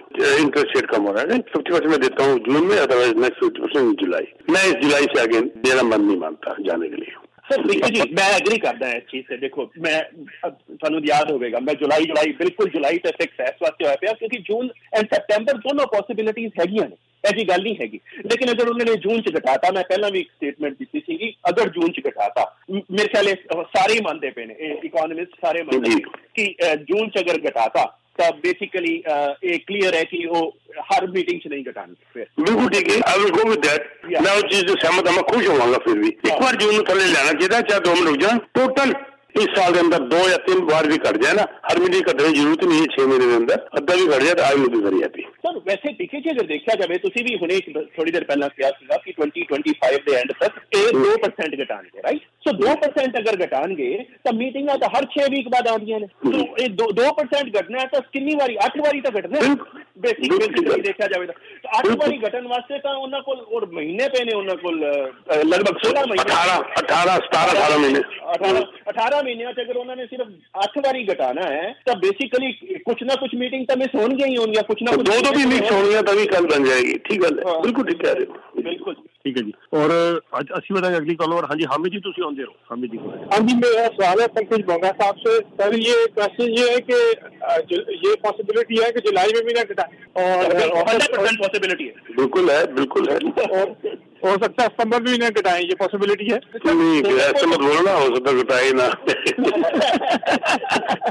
तो ये बोल देते घटाए ना जीते घट गया उस दिन लॉटरी मुझे तो लगता है ऐसे ही कि सितंबर तक जाएंगे क्योंकि अगर घटाने वाले चालें नजर नहीं आ रही सर ये आपकी बात अगर सबके कानों में चली जाए ना ये बहुत भला हो जाएगा इस इकोनॉमी का ये डर लोगों को खर्च नहीं करने देगा मैं तो कहता हूँ कि ये बहुत बढ़िया बात है कि ये इंप्रेशन पहुंच जाए कि इस साल इंटरेस्ट रेट घटना ही नहीं हमारा मतलब कि एक हिसाब से लोग समझ जाएंगे जैसे मैं अभी पिछले शो में बता रहा था कि मेरे पास ऐसे आ रहे हैं लोग जिन्होंने अपना सारा क्राइटेरिया ही बदल दिया प्रेफरेंसेस ही बदल दी खरीदने की जिनको मैं समझा के मर जाता था वो कहते हैं खुद ही आगे नहीं जी छोटा ले तो बहुत है अच्छा जी थोड़ा दूर चले जाते हैं अच्छा जी ऐसा जरूरी नहीं है वैसा जरूरी है ये समझ तो मार खाने से पहले ही आनी चाहिए थी ना जो अब आ गई ये बहुत अच्छा एक सबक है बहुत अच्छी एक सीख है मेरे हिसाब से ये डर जो है ना ये आदमी को गलत काम करने से रोक देता है विच इज वेरी गुड मैं चाहता हूँ कि ये इंप्रेशन जाएगी एक घटे ना इस साल तो ये सर ये अगर घटाएंगे पंकज साहब तो ये कितना घटाएंगे आपके अंदाजे के साथ क्योंकि आपकी प्रोडिक्शन को मैं काफी हद तक सही मानता हूँ आप पहले भी कह रहे थे कि मार्च वगैरह में कुछ नहीं होना ये जून जुलाई अगस्त सितंबर तक कुछ हो सकता है तो ये इस साल के एंड तक आप क्या प्रेडिक्ट कर रहे हैं कि कितना तक ये लेके जा सकते हैं सर इस साल के एंड तक ये 0.75 घटाने की उम्मीद है बस मतलब मैं 1% भी नहीं जा रहा हूँ अभी अच्छा तो 0.75 ये इस साल घटाने की उम्मीद है और 1.25 अगले साल की है तो 2% की बात कर रहा हूँ बट लोग एक और चीज नहीं समझ रहे हैं सर वो ये है आज की डेट में जो मॉर्गेज अगर 1% भी घट जाता है अगर $1 मिलियन का मॉर्गेज है सर $400 महीने का ही तो इफेक्ट आता है जी इतना ज्यादा नहीं आता लोग सोच रहे हैं कि वो 6,000 की इंस्टॉलमेंट जो है 3,000 पे पहुंच जाएगी जैसे वो पहुंच ही नहीं सकती है हो ही नहीं सकती तो बेसिकली अगर 1% में सिर्फ $400 का फर्क आ रहा है आपको $1 बिलियन की मॉर्गेज में 2% जो घटने की हम बात कर रहे हैं जो मैक्सिमम घटेगा $800 महीने का फर्क आ जाएगा आपको जी 6,000 में आप डर रहे हो तो वो 52 रह जाएगा 3,000 नहीं आने वाला सर वो एक चीज समझनी लोगों को बहुत जरूरी है जो बाकी लोग समझते हैं लेकिन जो लोग पागलपन दिखाते हैं वो नहीं समझते हैं वो सोचते हैं पता नहीं कितना नीचे चला जाएगा मोहम्मद साहब एक बात मैं यहाँ पर और रखना चाहता हूँ आपकी बात के अंदर कि प्राइम नीचे हुए बगैर इंटरेस्ट रेट नीचे आए बगैर वैसे ही 1% से ज्यादा इंटरेस्ट रेट नीचे आ चुका है बिल्कुल जो 5 ईयर क्लोज बैंक 6.3 6.4 तक चला गया था आज 4.99 4.84 4.89 में मिल रहा है पहले जो था आपका अगर मैं 5 भी मान लूं तो आज आपकी जो अप्रूवल है +2 कर लो टेस्ट 7% में हो रही है पहले ये अप्रूवल आपकी 8% में हो रही थी 8.5% में हो रही थी तो आपकी अप्रूवल तो बढ़ गई जिसको पहले मॉर्गेज 5 लाख मिल सकती थी आज वो होने के बाद आपकी अप्रूवल 560,000 तक चली गई इंटरेस्ट रेट नीचे आए बगैर प्राइम रेट नीचे आए बगैर आपको इंटरेस्ट रेट वैसे ही 1% से ज्यादा नीचे बैंकों ने कर दिया ऑलरेडी तो देखा जाए कि हम कह रहे हैं इंटरेस्ट रेट नीचे कम आएगा मेरे हिसाब से इंटरेस्ट रेट 1% ज्यादा नीचे ऑलरेडी आ चुका है अच्छा एक क्वेश्चन और है सर कि जैसे मैं वेरिएबल मॉर्गेज पे बैठा हूँ right should I lock it now or just wait for 6 more months and then lock it? Sir देखो सिंपल सी बात है आपकी नेचर आपकी आदत और आपकी इनकम इसमें बहुत कुछ डिपेंड करता है अगर आप कहते हैं जी नहीं मेरी इनकम बिल्कुल सफिशिएंट है संभालने के लिए, you can still play with the variable जब तक रेट नीचे नहीं आते। अदरवाइज लॉक करके बैठ जाओ, मैं कहता हूँ 4.84, 4.89 5 ईयर लॉक करके बैठ जाओ। जान छुट्टी इतना जबरदस्त, कहाँ ये 6.3 6.4 तक चला गया था, 5 साल तक जान छुट्टी, आपको पता है मेरी कितनी इंस्टॉलमेंट निकलनी है। लेकिन अगर आप उसको बर्दाश्त नहीं कर सकते तो ये लॉक कर दो, अगर बर्दाश्त कर सकते हो तो मैं तो अभी भी वेरिएबल में ही खेलूंगा। नहीं मैं कर सकता हूँ, होल्ड कर सकता हूँ, इश्यू नहीं है। लेकिन वैसे मैं एक एक्सपर्ट एडवाइस ले रहा था। हाँ, मैं आम आदमी के लिए सलाह दे रहा, जनरल में सलाह दे रहा था, आपकी इंडिविजुअल की बात नहीं कर रहा था सर मैं। तो मैं भी बता रहा हूँ ये आपकी नेचर के ऊपर डिपेंड करता है। पता चले जी रात को वो इंटरेस्ट रेट जिसे कहते हैं बढ़ गए, तो पता चला वहाँ इंटरेस्ट रेट बढ़े, आप दूसरा बंदा बिस्तर से नीचे गिर गया, मैं मर गया, कल मेरी इतनी बढ़ गई, तो बीपी आई नहीं होना चाहिए ना सर, आपकी सेहत ज्यादा जरूरी है। ठीक है। और ये जो अगर मैं ये समझता हूँ, हो सकता है अगर जुलाई में इन्होंने इंटरेस्ट रेट नीचे न किए तो ये इन्वेस्टर कॉन्फिडेंस जो है ना वो बहुत जबरदस्त किस्म का आपको झटका लगेगा और रिसेशन की तरफ भी जा सकते हैं। पता नहीं मैं गलत सोच रहा हूँ या सही सोच रहा हूँ। रिसेशन की तरफ नहीं जाएंगे, हम रिसेशन में नहीं जाएंगे सर। जी ठीक है सर, थैंक यू। लेकिन इन्वेस्टर को झटका लगना चाहिए, बाद में ये भी बोल रहा हूँ मैं। जी ओके, थैंक यू। बहुत शुक्रिया जी, थैंक यू। और हाँ जी पुरुषोत्तम जी, तुम आगे रहो, पुरुषोत्तम साहब को है। पुरुषोत्तम जी अनम्यूट कर लो आप ध्यान। पुरुषोत्तम जी अनम्यूट कर लो जी, बस समय इजाजत नहीं दे रहा जी, फटाफट फिनिश करना होगा। विर्क साहब तुम अपनी गल कर लो तब तक। विर्क साहब गो हैड जी। मेरे ਵੱਲੋਂ ਪੀਕੇ ਭਾਈ ਸਾਹਿਬ ਨੂੰ ਤੇ ਪੰਕਜ ਜੀ ਨੂੰ ਸਤਿ ਸ੍ਰੀ ਅਕਾਲ। ਸਤਿ ਸ਼੍ਰੀ ਅਕਾਲ ਸਰ। ਪੀਕੇ ਭਾਈ ਸਾਹਿਬ, ਮੇਰਾ ਤੁਹਾਡੇ ਲਈ ਸਵਾਲ ਹੈ। ਪਹਿਲਾਂ ਤਾਂ ਮੇਰੇ ਭਰਾਵਾਂ ਵਾਲੇ ਸਵਾਲ ਹੈ ਕਿ ਬੇੜਾ ਗਰਕ ਬਰਬਾਦ ਕਰਕੇ ਰੱਖ ਲਿਆ 2 ਲੱਖ ਦਾ ਨਾ ਪਾਰਸਲ ਕਰਕੇ ਪਿਊਰੋ ਲੈਟਰ ਦੇ ਥਰੂ ਤੇ ਇੰਡੀਆ ਭੇਜ ਦਿਓ। ਇੱਥੇ ਇਹ ਲਫ਼ਜ਼ ਚੰਗੇ ਨਹੀਂ ਲੱਗਦੇ ਤੇ ਨਾ ਵਰਤਨ ਕਰਨ। ਤੇ ਦੂਜਾ ਪੰਕਜ ਭਾਈ ਸਾਹਿਬ, ਤੁਸੀਂ ਬੜਾ ਕੁਝ ਕਲੀਅਰ ਕਰਤਾ ਕਿ ਜਦੋਂ ਇਸ਼ੂ ਹੁੰਦੇ ਨੇ ਕੌਮੀਆਂ ਦੇ ਤੇ ਕੰਟਰੀਆਂ ਦੇ ਆਲ ਓਵਰ ਵਰਲਡ ਦੇ ਵਿੱਚ ਖੜੇ ਹੁੰਦੇ ਨੇ ਤੇ ਕੰਟਰੀਆਂ ਨੂੰ ਬੜਾ ਕੁਝ ਸੋਚਣਾ ਪੈਂਦਾ ਹੈ। ਤੇ ਤੁਸੀਂ ਬੜਾ ਕਲੀਅਰ ਕਰਕੇ ਇਹ ਸਿਚੁਏਸ਼ਨ ਸਾਹਮਣੇ ਰੱਖ ਦਿੱਤੀ ਕਿ ਕਿਉਂ ਕੈਨੇਡਾ ਨੂੰ ਆ ਫੈਸਲਾ ਲੈਣਾ ਪਿਆ ਇੰਟਰਸਟ ਰੇਟ ਵਧਾਉਣ ਦਾ ਤੇ ਘਟਾਉਣ ਦਾ, ਜੋ ਉਹ ਇਸ ਕਰਕੇ ਕਰਨਾ ਪੈਂਦਾ। ਥੈਂਕ ਯੂ ਤੁਹਾਡਾ। ਦੂਸਰਾ ਮੇਰਾ ਇੱਕ ਤੁਹਾਨੂੰ ਹੁਣ ਜਨਰਲ ਸਵਾਲ ਹੈ। ਹੁਣ ਬਾਰ-ਬਾਰ ਕਹੀ ਜਾ ਰਿਹਾ ਕਿ ਇੰਟਰਸਟ ਰੇਟ ਨੂੰ ਘਟਾਇਆ ਜਾਵੇ। ਅਗਰ ਇੰਟਰਸਟ ਰੇਟ ਘਟਦਾ ਤਾਂ ਇਹਦਾ ਰੀਅਲ ਸਟੇਟ ਨੂੰ ਛੱਡ ਦਿੱਤਾ, ਜਨਰਲ ਇਕਨੋਮੀ ਤੇ ਕੀ ਅਸਰ ਪਏਗਾ ਤੇ ਜਨਰਲ ਪਬਲਿਕ ਦੇ ਉੱਤੇ ਇਹਦਾ ਕੀ ਇਫੈਕਟ ਪਏਗਾ? ਕਿ ਜਨਰਲ ਪਬਲਿਕ ਜਿਹੜੀ ਹੈ ਉਹ ਕੰਫਰਟੇਬਲ ਫੀਲ ਕਰੇਗੀ ਜਾਂ ਐਜ਼ ਇਟ ਇਜ਼ ਹੀ ਰਹੂਗੀ ਜਿਵੇਂ ਹੁਣ ਇਸ ਸਿਚੁਏਸ਼ਨ ਵਿੱਚ ਹੈ? ਇਸ ਨੂੰ ਅਗਰ ਤੁਸੀਂ ਚੰਗੇ ਤਰੀਕੇ ਨਾਲ एक्सप्लेन कर दो तो आई विल अप्रीशिएट। बिल्कुल देखो मिर्क साहब, एक चीज तो मान के चलो, मोर्गेज ठीक है, मैं हुणे गल कर रहा सीगा 35% लोग ने ਜਿਹੜੇ ਕਿ ਮੋਰਗੇਜ ਲੈ ਕੇ ਬੈਠੇ ਨੇ, 65% ਕੋਲ ਤਾਂ ਮੋਰਗੇਜ ਹੈ ਹੀ ਨਹੀਂ, ਬਟ ਉਹਨਾਂ ਨੂੰ ਇੰਟਰਸਟ ਰੇਟ ਦਾ ਇੰਪੈਕਟ ਆ ਰਿਹਾ ਕਿਉਂਕਿ ਹੋਰ ਬਾਕੀ ਚੀਜ਼ਾਂ ਮਹਿੰਗੀਆਂ। ਉਹਨਾਂ ਨੇ ਕਾਰ ਖਰੀਦਣੀ ਹੈ, ਉਹਦਾ ਲੋਨ ਮਹਿੰਗਾ ਹੋਇਆ ਪਿਆ ਹੈ, ਕ੍ਰੈਡਿਟ ਕਾਰਡ ਤੇ ਬਾਈ ਚਾਂਸ ਅਗਰ ਕੁਝ ਚੜੇ ਹੋਏ ਨੇ ਜਿਨ੍ਹਾਂ ਦੇ ਲੋਕਾਂ ਦੇ, ਉਹਨਾਂ ਦਾ ਕੋਈ ਵੀ ਫਾਈਨੈਂਸ ਕਰਵਾਉਣਾ, ਕਿਸੇ ਤਰ੍ਹਾਂ ਦੀ ਵੀ ਲਾਈਨ ਆਫ ਕ੍ਰੈਡਿਟ ਚੱਕਣੀ ਹੈ ਤੁਸੀਂ, ਹਰ ਚੀਜ਼ ਮਹਿੰਗੀ ਹੋਈ ਪਈ ਹੈ। ਔਰ ਉਸ ਇੰਟਰਸਟ ਰੇਟ ਦਾ ਇੰਪੈਕਟ ਚੀਜ਼ਾਂ ਤੇ ਵੀ, ਹੋਰ ਚੀਜ਼ਾਂ ਤੇ ਵੀ ਆਉਂਦਾ ਹੈ ਕਿਉਂਕਿ ਕੰਪਨੀਆਂ ਨੂੰ ਵੀ ਇੰਪੈਕਟ ਪੈਂਦਾ ਹੈ। ਕੰਪਨੀਆਂ 'ਚ ਜੌਬਸ ਵਗੈਰਾ ਜਿਹੜੀਆਂ ਕ੍ਰੀਏਟ ਹੁੰਦੀਆਂ ਨੇ, ਹੋਰ ਵੇਜ ਗਰੋਥ ਜਿਹੜੀ ਹੈ ਉਹ ਚੀਜ਼ਾਂ ਇੰਟਰਸਟ ਰੇਟ ਦੀ ਵਜ੍ਹਾ ਨਾਲ ਹੋਰ ਜ਼ਿਆਦਾ ਹੋ ਸਕਦੀਆਂ ਨੇ ਕਿਉਂਕਿ ਇੰਟਰਸਟ ਰੇਟ ਥੱਲੇ ਲਿਆਉਣ ਦਾ ਮਤਲਬ ਹੈ ਅਸੀਂ ਬੂਸਟ ਦੇ ਰਹੇ ਹਾਂ ਸਾਰੀ ਇਕੋਨਮੀ ਨੂੰ, ਸਾਰਿਆਂ ਨੂੰ ਸਟਿਮੂਲੇਸ਼ਨ ਦੇ ਰਹੇ ਹਾਂ ਅਸੀਂ ਬੇਸਿਕਲੀ। ਹੁਣ ਤੁਸੀਂ ਕਾਰਪੋਰੇਸ਼ਨ ਦੀ ਗੱਲ ਕਰਦੇ ਹਾਂ ਆਪਾਂ, ਇੱਕ ਵੱਡੀ ਕੰਪਨੀ ਠੀਕ ਹੈ ਮੋਰਗੇਜ ਨੂੰ ਸਾਈਡ ਤੇ ਛੱਡਤਾ ਲੇਕਿਨ ਬਿਜ਼ਨਸ ਵਾਸਤੇ ਵੀ ਬਹੁਤ ਲੋਨ ਦਿੱਤੇ ਹੁੰਦੇ ਨੇ ਉਹਨਾਂ ਨੇ, ਸੋ ਉਹਨਾਂ ਦਾ ਇੰਟਰਸਟ ਰੇਟ ਵੀ ਵਧਿਆ ਪਿਆ ਹੈ ਇਸ ਵੇਲੇ। ਸੋ ਉਹਨਾਂ ਨੂੰ ਚੀਜ਼ਾਂ ਮਹਿੰਗੀਆਂ ਵੇਚਣੀਆਂ ਪੈ ਰਹੀਆਂ ਨੇ, ਸਾਰੀਆਂ ਚੀਜ਼ਾਂ ਉਹਨਾਂ ਦਾ ਵੀ, ਬਲਕਿ ਜਿਵੇਂ ਇੰਪਲੋਈਜ਼ ਰੱਖਣੇ ਸੀ ਉਹਨਾਂ ਨੇ, ਲੈਟਸ ਸੇ ਕਿ 100 ਰੱਖਣੇ ਸੀਗੇ ਲੇਕਿਨ 80 ਰੱਖ ਕੇ ਬੈਠੇ ਨੇ ਕਿਉਂਕਿ ਉਹਨਾਂ ਦਾ ਪ੍ਰੋਫਿਟ ਘਟਿਆ ਪਿਆ ਇਸ ਇੰਟਰਸਟ ਰੇਟ ਦੀ ਵਜ੍ਹਾ ਨਾਲ। ਉਹ ਵਿਚਾਰੇ 20 ਲੋਕ ਹਲੇ ਹੋਰ ਆ ਸਕਦੇ ਸੀ ਉਸ ਜਗ੍ਹਾ ਤੇ, ਸੋ ਜੋਬ ਹਾਇਰਿੰਗ ਸ਼ੁਰੂ ਹੋ ਸਕਦੀ। ਬੜੀਆਂ ਚੀਜ਼ਾਂ ਨੇ ਜਿਹੜੀਆਂ ਇੰਪੈਕਟ ਕਰਦੀਆਂ ਨੇ ਮੋਰਗੇਜ ਨੂੰ ਛੱਡ ਕੇ। ਸੋ ਪੂਰੀ ਇਕੋਨਮੀ ਨੂੰ ਇੱਕ ਤਰ੍ਹਾਂ ਦਾ ਅਸੀਂ ਕਹਿ ਸਕਦੇ ਹਾਂ ਕਿ ਅਸੀਂ ਗਰੋਥ ਦੀ ਤਰਫ ਲੈ ਜਾਂਦੇ ਹਾਂ ਉਸ ਵੇਲੇ ਜਦੋਂ ਅਸੀਂ ਇੰਟਰਸਟ ਰੇਟ ਥੱਲੇ ਲੈ ਕੇ ਆਉਂਦੇ। ਜੀ ਬਿਲਕੁਲ। ਬਾਕੀ ਹੁਣ ਪੀਕੇ ਭਾਈ ਸਾਹਿਬ ਇੱਕ ਛੋਟਾ ਜਿਹਾ ਸਵਾਲ ਹੈ।